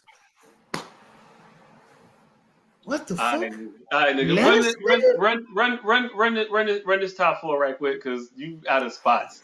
Nigga, top 5 is lettuce, and lettuce, nigga. This nigga dialogue the whole family. Something is wrong with you, fam. Nigga, I don't eat vegetables. You just said lettuce. Lettuce, nigga.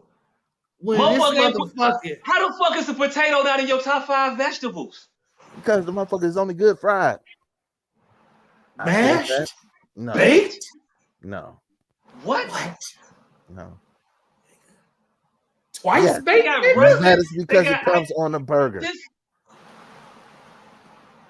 Damn. Twice baked potatoes ain't make your top 5, nigga. Why are you baking the potatoes twice? What the fuck you do it like the first time? Where are you at with tomatoes? Where do tomatoes fall in your categorization of? They fall in fruit in everybody's category. So they do. Hey, look, everybody don't have them in fruit. Some motherfuckers have them in vegetables. Hey, sauce, paste, or fuck it. All right. So potatoes, you got an issue with, nigga. My personal top five. So you don't fuck with string beans? No. You don't fuck with lima beans? No. You don't fuck with Brussels sprouts? No. And how you feel about corn? I could do it, but I'd rather not. Yeah, man. Yeah, man. How? Succotash? You eat succotash, my nigga? Nigga, I'm from Marsfield. Nigga ain't no fucking succotash in Marsfield. That's all you ate growing up with succotash, nigga. No, you got two down south grandmamas. You ate succotash, nigga. First of all, you have two grandmamas, nigga. How about that? Touche. Hey, look, when a motherfucker tell you they had no grandmas, you got to be like, all right, go ahead, bag on up. I ain't even gonna go down there. One possible grandmamas. Hey, look, I just had one, but I'm like, I had one though. Damn, yeah, nigga, I said I did that too. Nigga, I got one. Oh, well then you had one, nigga. Shit. Hey, look, the rest of the motherfuckers. Nigga. Fam. You never had no succotash?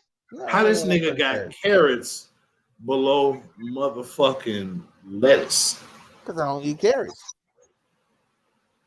Nigga, you ain't never had a pot roast with the carrots up? Ooh.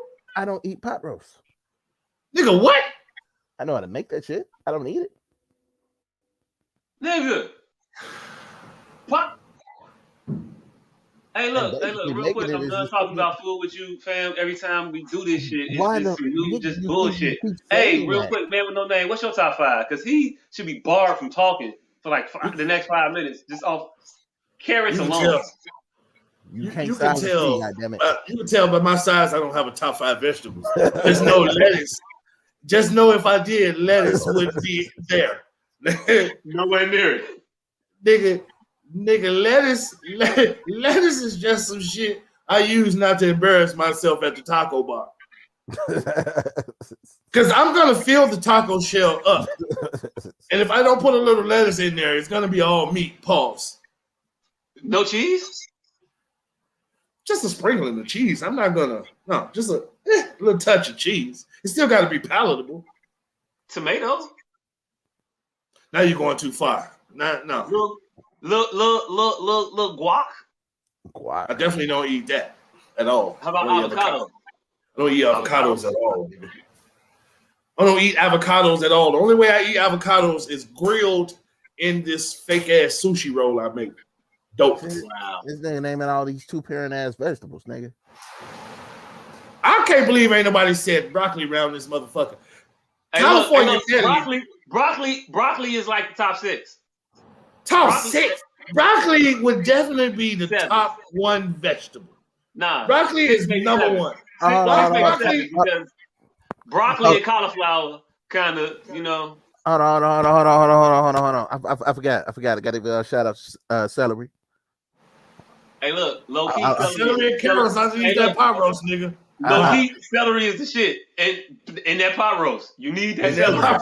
Nah, nigga. That's a major player. Nah, major fucking player. Nigga. Celery, carrots. Celery with the ranch, nigga. Nigga, broccoli is the most diverse fucking vegetable. You can eat that motherfucker raw, steamed, boiled, souped. Like it could be the star of the show. It could be a runner-up. It could play its position. It could be on a tray. You know why you can eat it so many different ways? Because no matter how you prepare it, it's gonna taste like ass. Like broccoli, nigga. And it ain't no coward about being itself. When it's in some shit, you know it's in there. Hey, look, you see me. Fuck, you taste it, nigga. And orange ass broccoli and cheese soup. Even if you can't see a speck of green in that shit, you taste that motherfucking broccoli in that shit. Broccoli is no motherfucking hoe, nigga. You can this is how you know broccoli cold-blooded, because you can eat broccoli without any butter.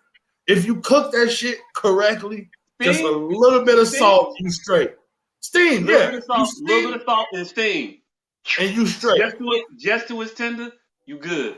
You don't need no motherfucking butter. None. And that's a rarity for a vegetable. Only other vegetable I think like that is carrots. Carrots you can do that with.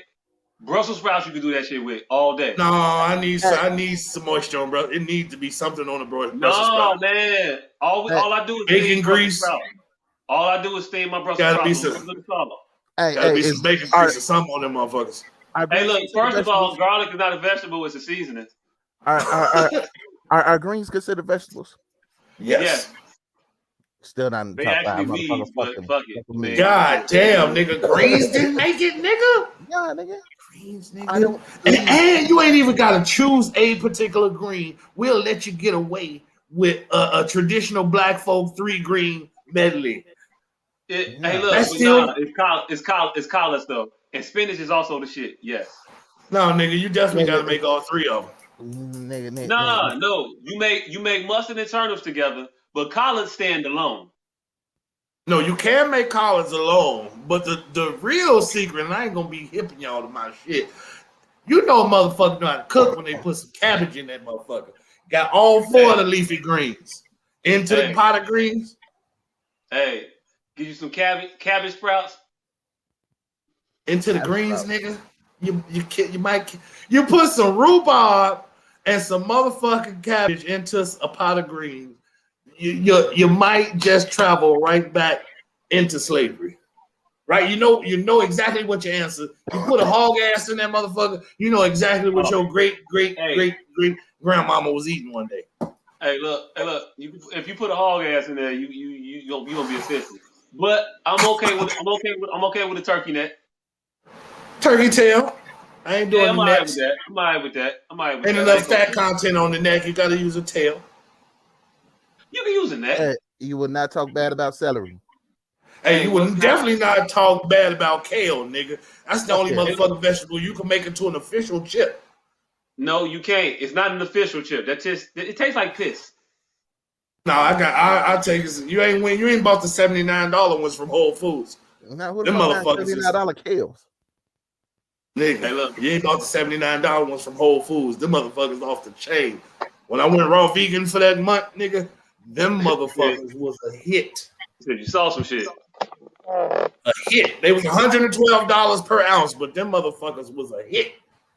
Everybody will take spinach over kale. Kale is like green notebook paper.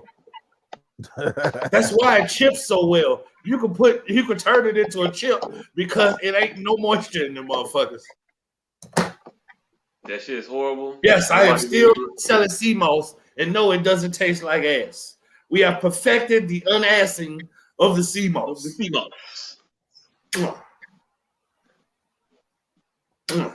It tastes like octopus ass now. Hey, she said, sorry to change the subject, but who in the hell is popping fireworks at 11:30 at night? Can't be kids because they should be asleep. It's definitely not kids, but it's definitely some young motherfuckers and a couple old motherfuckers. Niggers with the hardy are. Probably some kids out there too. Yeah, it should be kids because y'all not even close to the end of school year time, so kids should be staying up late. These are all drug dealers, fam, that have found a new way to say that they have more money than the next block of drug dealers by starting their fireworks shows earlier and earlier. Hey, look, as long as the only drug dealer wars we get is firework displays, I'm okay with that.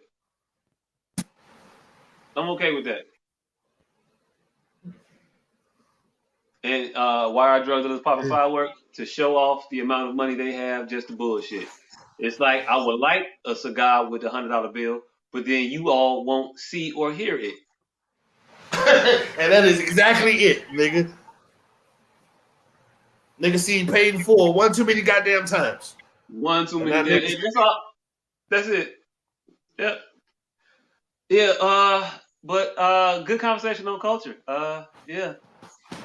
Are we gonna add ignorant ass firework displays? OmeRB.com. Are we gonna take ownership of that? Are we gonna take ownership of that, or is that like an everybody thing? Ownership of what? We ain't taking ownership. Ignorant ass firework displays. Nah, because white people do that shit all the times. No, just Asian. That's an Asian thing there. Asian don't do ignorant ass fireworks. What you mean Asians don't do ignorant ass fireworks? They fireworks be structured. They have a plan. So just because they got a name for all them ignorant ass displays, that means it's structured. Yeah, so these niggas can put. Hey, look, that's kind of that's the thing. Right. If you put a name on it, it means something. Right. If you just be out there just doing it, it don't mean shit. Right. This is where the brown paper bag shit come to bite us in the ass, because we rarely are the ones that put the paper bag on shit. But what the essence of that story was that we all full of shit. We just hide it. Hey, look, the essence of that story was we ain't full of shit. Well, that story, yeah, but what we was talking about was motherfuckers taking shit, and motherfuckers have been taking shit and just putting names on it for fucking ever. Like, this is New York now. Yes, Juju. This is now New York. Like, just because you name it don't mean you got it. We ran the motherfucking we ran the halfback option on my block when I was like 7, 9. You know what I'm saying? We did that shit on a regular basis. They didn't catch up to that shit till way later. I'm just saying. Y'all ran the 23 skidoo? Nigga, and that, but still, there's a difference. 23 skidoo, the 53 shuffle, the 78 skate, all of them, baby. The bootleg. I mean, there's a difference between niggas just randomly shooting 45 Roman candles at people in the air. Man, Asians pop firecrackers at the drop of a hat. Of a hat. Hey, look, if you really want to show off your money as a drug dealer, you get a paper mache dragon out this motherfucker and some dancers. Throw some them light sticks, some sparklers. Then we know you're doing something. You know how shitty of a human being you gotta be for a motherfucker to go someplace that people have been using this shit for thousands of years, and you get there, you're like, you know what? I could bet you I could kill people with this. So y'all had this all this time and haven't killed anyone with it? So you mean to tell me y'all had gunpowder for 1,000 years, and this fucking wall been standing here for 5? We would have been blew that motherfucker up. Whoa, let me show you guys now. You ain't using this right. Let me show you something. Let me show you something, right? Because I'm having visions. I'm having visions, right? Now just imagine that projectile not going up, but into your neighbor. Right. And you know how you stab people with a sword? How about if you stab somebody way the fuck down there with this little bitty sword? Hey, we were just asked by us, how y'all keep getting to Asians? Because Asians isn't everything. Everything. Because you fucking brought up firecrackers. Hey, did you know that John Cena could speak Chinese? No, I thought the only thing that John Cena know how to say is yeah, nah, Chinese. He was promoting Fast and the Furious 58 or whatever. And he said something to the effect acknowledging Taiwan as a country. He was like, countries like Taiwan or whatever. China the Asians blew up, didn't they? Taiwanese was like, yeah. China was like, get back in that fucking hole. And China was like, get your ass back in that fucking hole. Fucking hole. Hey, look. Made this motherfucker issue an apology in Chinese. Get back in that fucking hole. My bad. I said some shit I shouldn't have said. I shouldn't have said. It's not a country. It's not a country. Taiwan was like, y'all hear that? Nigga made it. Fuck back in that hole. Fuck back in that hole. Hey, do y'all remember for a long ass time everything over here said made in Taiwan? And he was like, nah, made in China, made in China. Back in that fucking hole. Made in China, made in China. That motherfucker China said, I need my royalties. China, little baby, China baby, Taiwan's little way. Man, like a motherfucker. Nope.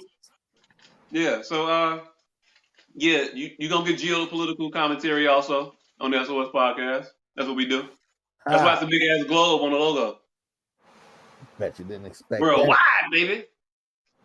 Bet you didn't think we knew about China, Taiwan's political tirades, did you? We also know about Palestine and Israel. How fucked up is that shit?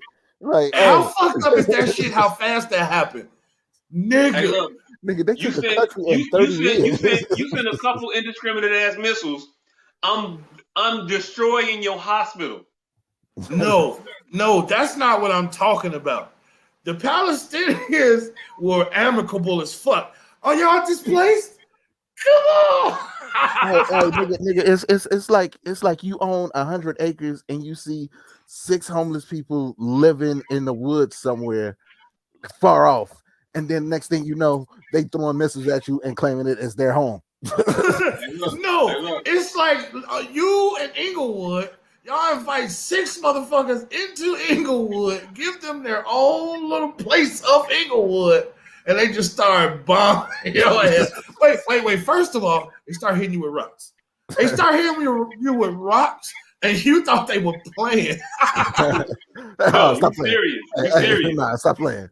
And they started calling. I'm finna go get my cousin, and we finna go. Nigga, they started whistling for Turkish motherfuckers, Egyptians. Before you knew it, all of that over there is Israel. In a matter of 30 years, nigga, all of that is over. If you look at the trajectory of that map, change. The whole map used to be green with this much white. This much white was Israel. All the green, Palestine. That shit changed in the blink of an eye. Boop. Hey, you know, it was about that much green. That much white. Nigga, and now today it's that much white. It's that much green. It's Jewish gentrification. It's like exactly what happened to Cabrini. That's too much green. That's too much green. That's too much green. We need to move around. Yep. No. Nigga, it's exactly. You remember Office Space? Nah, never watched Office Space. You never watched Office Space? Nah. Oh my God. You ever watched Office Space? Yes. Remember the motherfucker that was asking for a stapler? They kept moving around. Yeah. That's Palestine. Kept moving his shit from desk to desk, fucking with his ass. They said, yeah, we're gonna need this stapler. Guys, can I have my stapler? My stapler. Guys, can I have my stapler? Israel came over. We're gonna need you to move to the basement. Yeah. But it's my stapler though. Guys, it's my stapler. I still haven't gotten the paycheck. I still haven't gotten my check.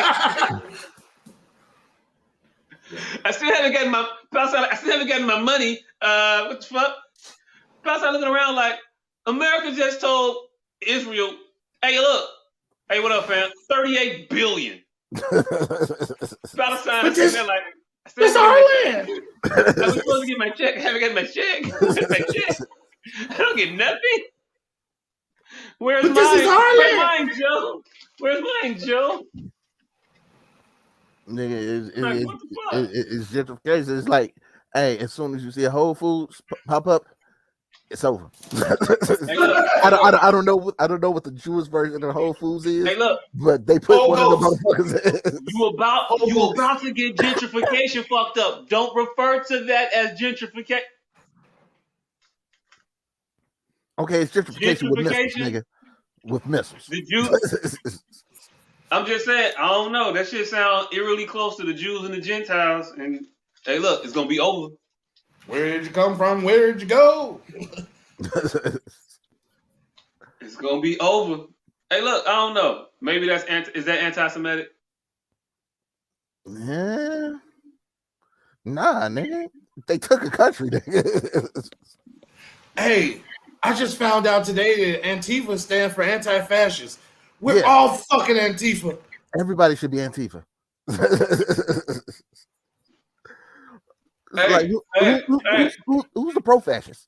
Right. Hey, Where's who's the pro-fascist? Where's pro-fa? You know the pro-fascists. They're the motherfuckers sitting there with big blue stripes through an American flag. We know what those are. I'm not Joe. Right. They got snakes wrapped around shit. Yeah, them motherfuckers. Those are the anti-fascist people. The pro-fa. Oh shit! Did we talk about abortion? No, I didn't know we were supposed to. I mean, yeah, they just passed some weird ass abortion law somewhere. Oh yeah. Yeah. The 6 week law. Yeah, but there's an interesting revelation to the abortion law. Satanists have opened their arms to all women. If they pledge Satanists, they can evade this abortion law under the Religious Freedoms Act.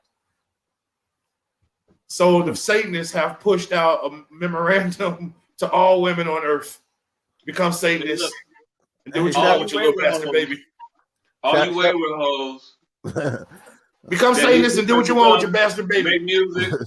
You side of these priests, all up in your gynecologist visits. All the fallopian tubes. Come to death row. Hey, death row for real. For real, death row. Who would have thought that Satanists would be the beacon for women's rights? Beelzebub. Yeah. Hey, look, motherfucker said I always had a plan. Right. Yeah. The greatest trick the devil ever pulled was convincing y'all I didn't give a fuck. Come here. Come here. Bring it in. Bring it in. Come here. Hey, you motherfuckers popped out the Triumph. Which I thought y'all wasn't gonna see me. Right. And a nigga gonna pop out with a weird number one. Women's bodies, is there right? Hey, look. You can't Satan's such a cool dude. You can't do weird number one with your tail. old scratches, kind of cool. You can't give him a warm and fuzzy nickname. No, old scratch. Old scratch is the name for Satan, sir.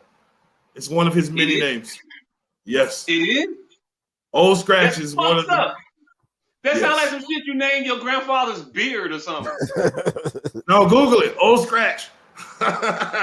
Old scratch. Beelzebub, Satan, Lucifer. Oh shit! Hey, this nigga might be the old dirty bastard. He got just as many nicknames. He does. The old Cyrus and this shit. Them old scratchy and this shit. Oh shit! That's fucked up. Old scratch is from a fucking book about the devil or some shit. Nigga was asking. I can't remember. Something we had to read in high school. You niggas read it too. We went to the same high school. I ain't have to read that. That was just your class. Yeah. Oh, nigga, we all read that shit. Hold on, let me look it up. I didn't read no devil worshiping books in high school. I rebuked that shit. No, it wasn't about devil worshiping. It's about a nigga walking to somewhere and the devil trying to lure him off the path he was walking. Hey, look, whatever kind of bullshit you read, that's the devil. That's the devil. My parents opted me out of that class. We a good Christian family over here. We don't do that. I'm sorry. These motherfuckers that fucking plagiarized The Devil and Tom Walker. Y'all didn't have to read that book when y'all in high school. The Devil and Tom Walker. I know the book. I think I did have to read it in high school. Yes. I didn't. Mr. Schaefer's class. Yes, Mr. fucking Schaefer's class. Yeah. I had Schaefer fucking freshman year, I think. Didn't have to read And that. that's when we had to read the Devil and Tom Walker. I understand we were different freshmen at the time, but I'm pretty sure he had a curriculum. Now I had Shakespeare sophomore year. I had Miss Whitmore. I think it was Whitmore, freshman year. I don't know when I had none of them motherfuckers. I remember I had Erkeling all 4 years. That's all I remember. Like, why the fuck do I keep getting this cocksucker? Motherfucker smell like garlic. Oh shit! I had Ekelin freshman year, and I remember this specifically because there was this motherfucker Dan Lamb. I think he graduated the year y'all got there. Not the year before y'all got there. So it was my freshman year he graduated. He was a senior in his modern day history class. All right, so he was my introduction to the dumb white jock because I always saw this shit on TV. I never. Hey, look, hold on. I like when you said that. Like that was the first real life dumb white jock that I met. I like when you said that. You keep saying it the wrong way. Like you ain't putting enough emphasis on the letters that's in the word. Jock. Like I always. You ain't a white jock anyway, nigga. Even if he was saying. Like I always thought the dumb jock shit was just some shit on TV. But this nigga thought O'Doyle Rules was fake. That's who the fuck he was in real life. I was like, yo, this nigga dumb as shit. No, you obviously didn't know Chad Agati. He was an idiot. He was an idiot. Nah, hey, look, I didn't know that. I was facing media's names, but I'm not. Nigga, that motherfucker was the first motherfucker introduced me to white people actually do real drugs at 15. I was still under the impression that we were supposed to be selling this shit to teachers and shit. That motherfucker used to get high as shit.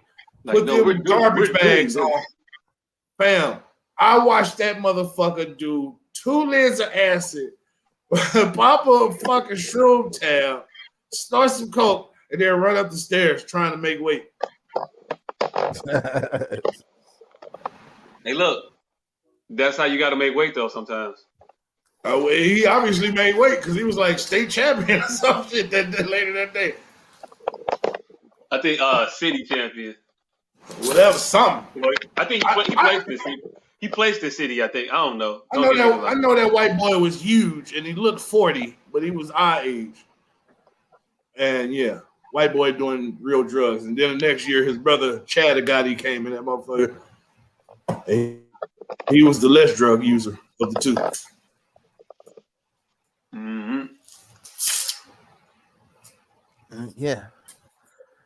So culture, black cultures, tap dancing and horseshoes, jumping the broom and family reunions. Hey, look, I think we gotta own our shit. I think we gotta own our shit though. Own what shit? I think we should define our shit and own it. That's never gonna happen. Why not?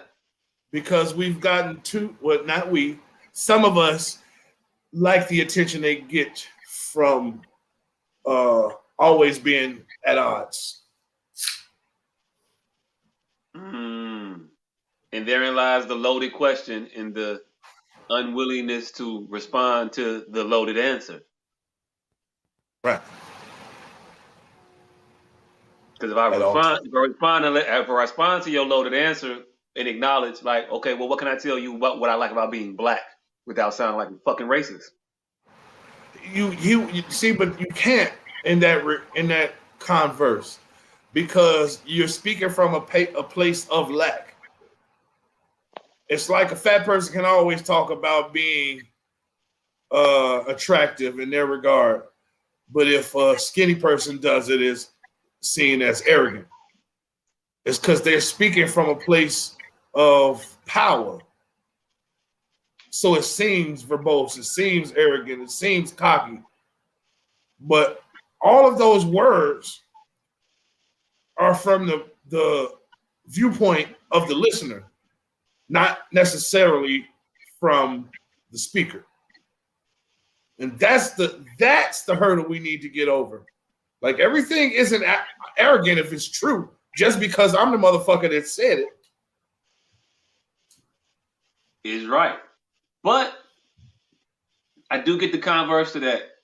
If a white man say I'm proud to be in my white, If he would have answered, I love being white. I love my white skin. I love the fact that I ain't got to put on lotion every day.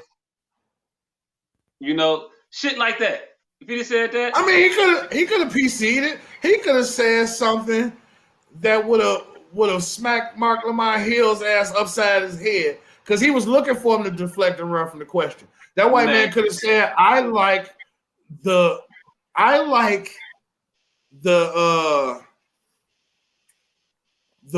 prejudices that my skin tone affords me. I think that's a safe answer.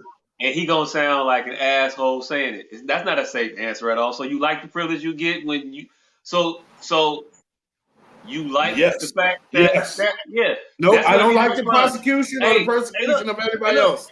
Hey, look, just because you're giving the most logical and reasonable answer doesn't mean you're going to be deemed as being logical nor reasonable. Like I said, I'm the one that said he shouldn't have answered that loaded ass question. But if he must, that what I just gave him, I think would have been the most suitable answer. I appreciate the preferential treatment that my skin tone affords me, though it may come at the detriment to others. Mm-hmm. If he acknowledges all that, I think that would have been the safest answer. And again, I'm just playing devil's advocate here. Yeah, but my thing is, we never gonna get anywhere. And I hate when people say that shit, but I'm saying that shit like a motherfucker.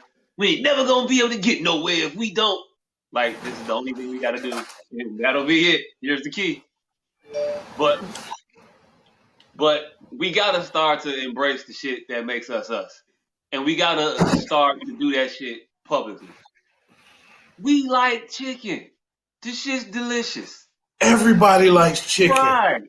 Everybody likes it. But if we're gonna start to claim shit as our own, if we gonna claim culturally that soul food is a thing that's ours, then we gotta claim it. We gotta stand on it. We gotta sit in it. And then when it's offered or given or reflected to us by other people, we can't get offended. If we're claiming this as our culture, we can't get offended.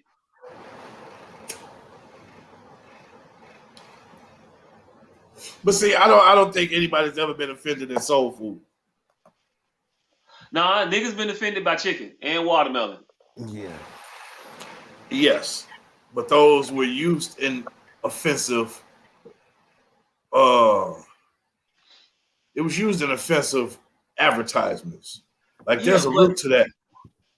Yeah, but this is the thing. This is all I'm saying. It was used in offensive advertising and all that, and there's a root to it. Yes. So if there's a root and offense to it, why is it? Why would we hold it as a part of our culture? Candace just said, "You're not cooking tacos if your Latin friends come to visit. Is it Tuesday? I'm not cooking tacos because my Latin friends are coming to visit, but if the two shall meet, I don't think Latins will take offense to it. Is it Tuesday? Is all I'm saying. Now, niggas, we take offense at everything. So niggas are a different breed. We've claimed nooses. It took that is a whole nother level of self-disparage. Why would you want the noose? We claimed nooses, nigga. That was deep for me. That's not ours. That was deep. When I saw niggas claiming nooses and every fucking noose on Halloween was one of us, I'm like, nigga, they been hanging ghosts from nooses my entire life. When the fuck did ghosts from nooses become niggas? Mm-hmm. Candace said that's because so much stuff has been used against us. Again, that doesn't I agree. Detract from my point. If they use it against us, then why are we embracing it? No, here's the difference in the chicken and the noose. The noose appears to be new. It's like they picked this disparage up within the last 10, 15, maybe 20 years. That chicken shit, niggas have been running away from that since the original fucking advertisements. So that's the difference in those two scenarios for me. So it's hard to get away from those particular iconoclasty because it's already been set in stone. But to in 20, let's just say 2000, to try to find some new disparages, they don't think white folks that ran them all at this point. Why are nooses ours now? Like of all the history, of all the cowboy hangings, of all the French hangings, why have nooses in this generation become a thing of us? I'm flabbergasted. I can understand the chicken. Like I said, that's rooted in history. Nooses, yeah, we were hung, but a lot of people were hung. Whole lot of people. But I do understand. I can definitely said Juicy Smollett. Yeah. He put a noose around his own damn neck. That was the dumbest shit. But I understand certain stuff to an extent. Like there's certain applications in which you know it's being directed towards you, and you got to be able to discern the difference in the two. If certain shit get affixed to us. If a person is putting a ghost in a tree and hanging it from a noose, that isn't necessarily a recall or a celebration of times past when we were hung from trees. You know what I'm saying? That isn't necessarily that. Now, if they had painted that motherfucker brown or some shit like that, then we could start talking and saying something. What if they hanging a black garbage bag in the shape of a human? Hey, look. How many garbage bags ain't black? Show me the garbage bag. Show me the white garbage bags like that. We can have a larger conversation as why contractor grade garbage bags black. Hey, because they do more work. How about that? No, show me a white garbage bag that is human sized. Those bags are generally black or gray. You if you want to hang shit, you better figure it out. God damn it! You better take three white bags. You better holler at Hefty. Right. Y'all niggas ain't called Tylenol. Tell them to take the cotton out the motherfucking bottle. Oh, I lose $6 Tylenol a year because I refuse to touch that shit. Hey, look. Shake it out hard. Right. Shake it out hard. Hey, right. I'm pretty sure it was. I know like a motherfucker you lying because you ain't never finna let that last one just sit up in there, and you ain't finna throw that motherfucker away because you do this and don't nothing come out. You gonna move that cotton out the way and see if you got one more in there. You put the cotton back in? No. I don't even know this shit come with cotton no more. But I never understood the reason for cotton. Like I don't need this shit to be quiet. I'm not defeated. What kind of preemptive pill popping mechanism was this to put cotton in a pill bottle so you couldn't hear the excess shaking? No, keep it dry, jackass. It's just a reminder to black people that hey, keep it dry. Even though you're in pain and you might think you be getting some help, I'm not going. You still got to deal with this bullshit first. That's what it's in there for. But to you in this shaking out the cotton, you don't think it was disgruntled motherfucking slaves throwing around cotton? You just reminded of a nigga that need to be whooped. Hey, I take that. Yeah, they're going to Lamont throwing that cotton again. Somebody get his ass. Wait. You gon' take that. You gon' take that, nigga. You got no choice. I'll be the disgruntled slave. Lamont throwing his Goddard again. Get him before I do. Ethel, you better get your husband before I do. Mm-hmm. Hey, is that a good master that gives other slaves a chance to get a curtail on that nigga before I whip his ass? Nah, it's not a good master. That master may be better than the other master, but that doesn't mean they're a good master. Being a good master is an oxymoron by its own edification. Did I use that word right? I don't know. Yeah, that shit's fucked up on his own merit. Don't make no damn sense. a good master? Of people? Of people? You own me, sir. That's not right, right? So you can't be good, right? Yeah. I could be whipping your ass right now. I mean, So that you're just not means the you better worst. than him, but you still own people, fam. We're people. And you still talking. Yeah, because this is fucked up. All right. Whip his ass. Hey, Whip his ass. I'm not a good master. I'm going on him. I'm gonna pick You're right. You're right. I'm a horrible master. Go get the chains. I'm a horrible master. No. I mean, hey, look, I ain't say you was a horrible master. I just said you wasn't a good one. No, I'm not good. You're right. I'm gonna show you how not good I am. All right, motherfucker. Hey, look. What that motherfucker had with the gun? How far away is he, and how many shots he got off in this motherfucker? I might not be able to get to him, but I can get to you. I wonder why most slaves didn't say that. Hey, look. A lot of them did. You think they're gonna tell the story of the motherfuckers who was just killing their masters? We should have got more griots. Do you think the masters want that shit to get out? The griots should have been better than that, goddamn. You know they got old Ezekiel down there on Pepperidge Farms last week. Yeah, he tried to whip a slave and he took the whip and he got around the neck before his boy come over. He was dead. It was heartbreaking. I'm just saying they not gonna circulate that story. You want that shit getting out. See, I think I would have to been the type of slave. I'd have been a middle of the road slave. As long as you didn't hit me, I wouldn't insurrect. But the first fucking time, all bets are off because I don't want to go through that no more. And the only way not to go through that no more is to wipe you out. We gonna get you. We gonna get you. Hey, fam, don't give me a bunch of tool equipment, yard equipment, farm equipment. That's what I'm trying to get to.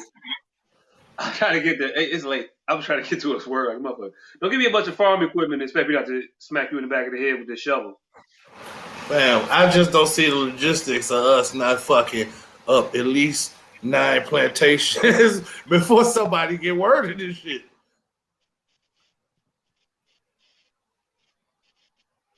At all. The shit was spread, but only if they spread it. I'm telling you. Different slaves from different plantations didn't just go to the slave ball, every week, let off some old slave steam. Have it down there at the old Johnson farm. No, that's all it's fucked up. I said, what the Miller farm? No, that shit, yeah, it's all right. I don't know. It's fucked up. Motherfucker over there crazy. Hey, you heard what happened at that Redmond farm, though, right? Yeah, that motherfucker went on here and killed the master. Yeah, that was some bad shit. Like, they not chopping it up like that. It's not happening.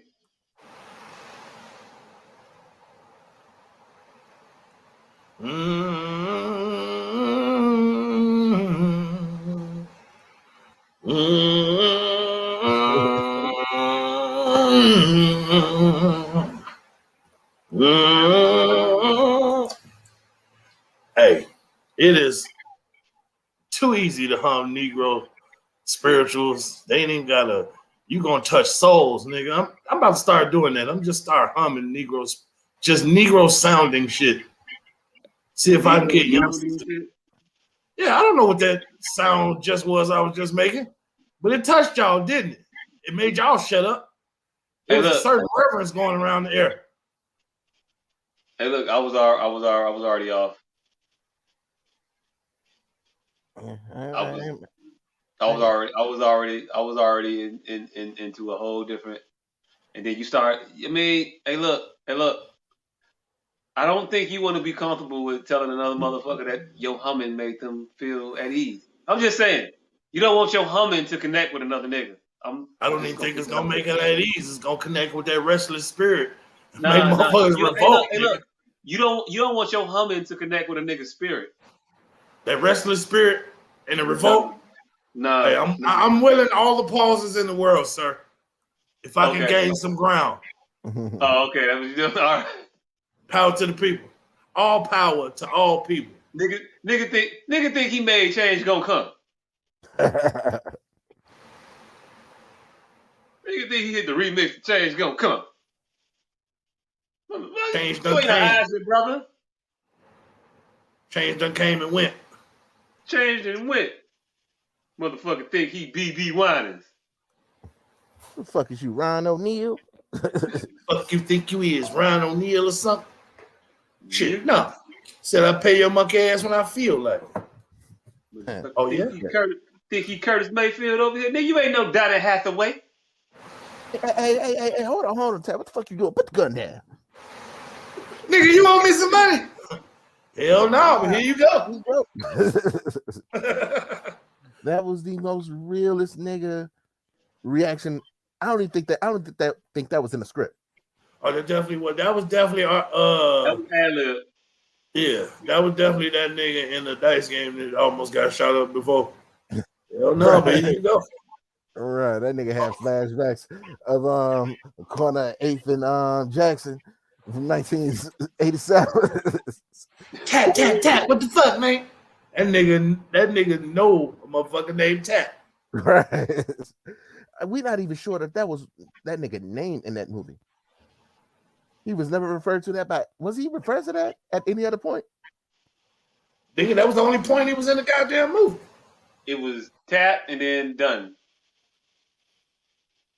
Tap. What the fuck, man? No. Hey, them niggas was definitely probably just reliving two separate incidents that they had. Samuel Jackson was reliving the time he had shot a motherfucker that owed him money. And this nigga was reliving the time he almost got robbed at the dice game. Hell no. Probably the same motherfucking night. That's why he gave it up so easy. Right. Hey, look. If they had their own version of regulators. Oh shit! I'm pretty sure fucking God damn it, nigga F. Gary Gray. As soon as that nigga said cut, that nigga just started clapping. That was fucking amazing. That was fucking amazing. Hey, look, now I kind of want to low key hear they remix the regulators. Kind of do a little bit.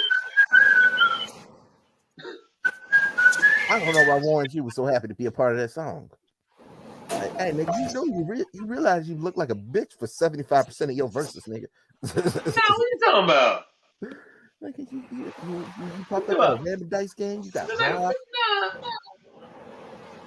Man, Warren G was cool. He just, who among us hasn't, made an errant decision to roll up in the place they probably shouldn't have. To go to financial gain, only to be accosted by some criminals. All right, now we going too far. Somebody end this shit. Luckily, rescued by your compadre that was over on the other side of the street. For some reason, just right there watching the dice game, and you didn't know he was there. I don't know how you didn't see this motherfucker, but he was there the whole time. Right. If you smoke like I smoke, and that's every day. Hey, I smoke like he smoked. All right, so we finna get the fuck up out of here. I want to thank everybody for tuning in. Make sure to follow S.O.S Podcast, Facebook, Twitter, Instagram, YouTube, all that shit. Let's see. What the fuck? What we got? PPEs eventually. Yeah, when the motherfucker. No, I still got some, but I'm waiting on more. I have a few. Yeah, so we still got the PPEs. I ain't let the vault get empty now.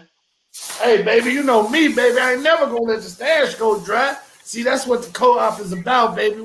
We purchased too big to ever let it go dry. Yeah, so make sure to cop that. Let's see. Loud silence. Don't forget your jars. Yeah, the jars. They got the jars. Jars on deck. Make sure to screen loud silence. Ashtrays. I finally got everything in here. Let's see what else. What the fuck? God damn it! I was just watching this shit. Season 2. Infamous Ones. Infamous Ones. Infamous Yeah, Ones. My shit. You see, I remember every week. I Every started watching week. season 2. I finished episode 1 halfway through episode 2. I didn't realize these motherfuckers was 45 minutes long. They kind of up there in the time aspects. Nigga, did you watch season 1? Nah, I ain't watched season 1. You gotta watch season 1. I was told I had to watch season 1 because I could watch season 2, and they have nothing to do with each other. Nothing to do with each other. Even though some of the people are the same, they're not the same people anymore. Yes, they're the same, but they're different. But it's worth to watch.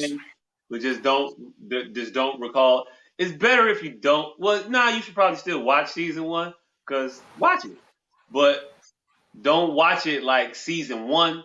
Watch it like just its own entity. And then watch season 2 as a whole new. Remember season 1 of The Wire and then season 2 of The Wire? Yeah. Yeah, like that. All right. You know that If you makes smoke like I smoke, and that's every day. So yeah, make sure to check that out, and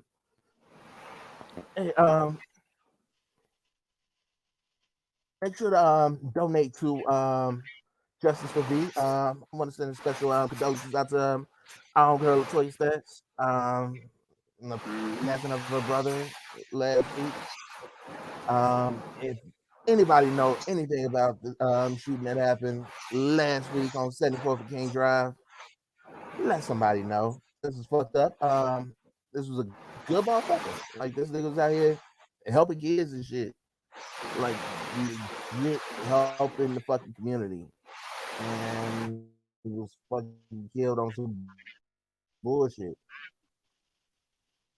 So I wanted to say condolences out to his whole family.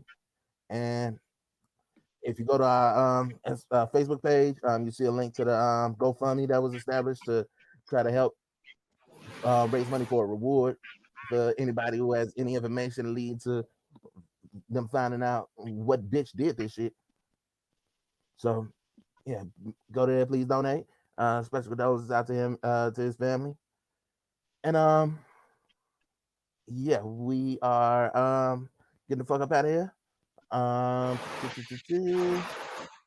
So trying to find some camouflage pants the other day, but I could not find any.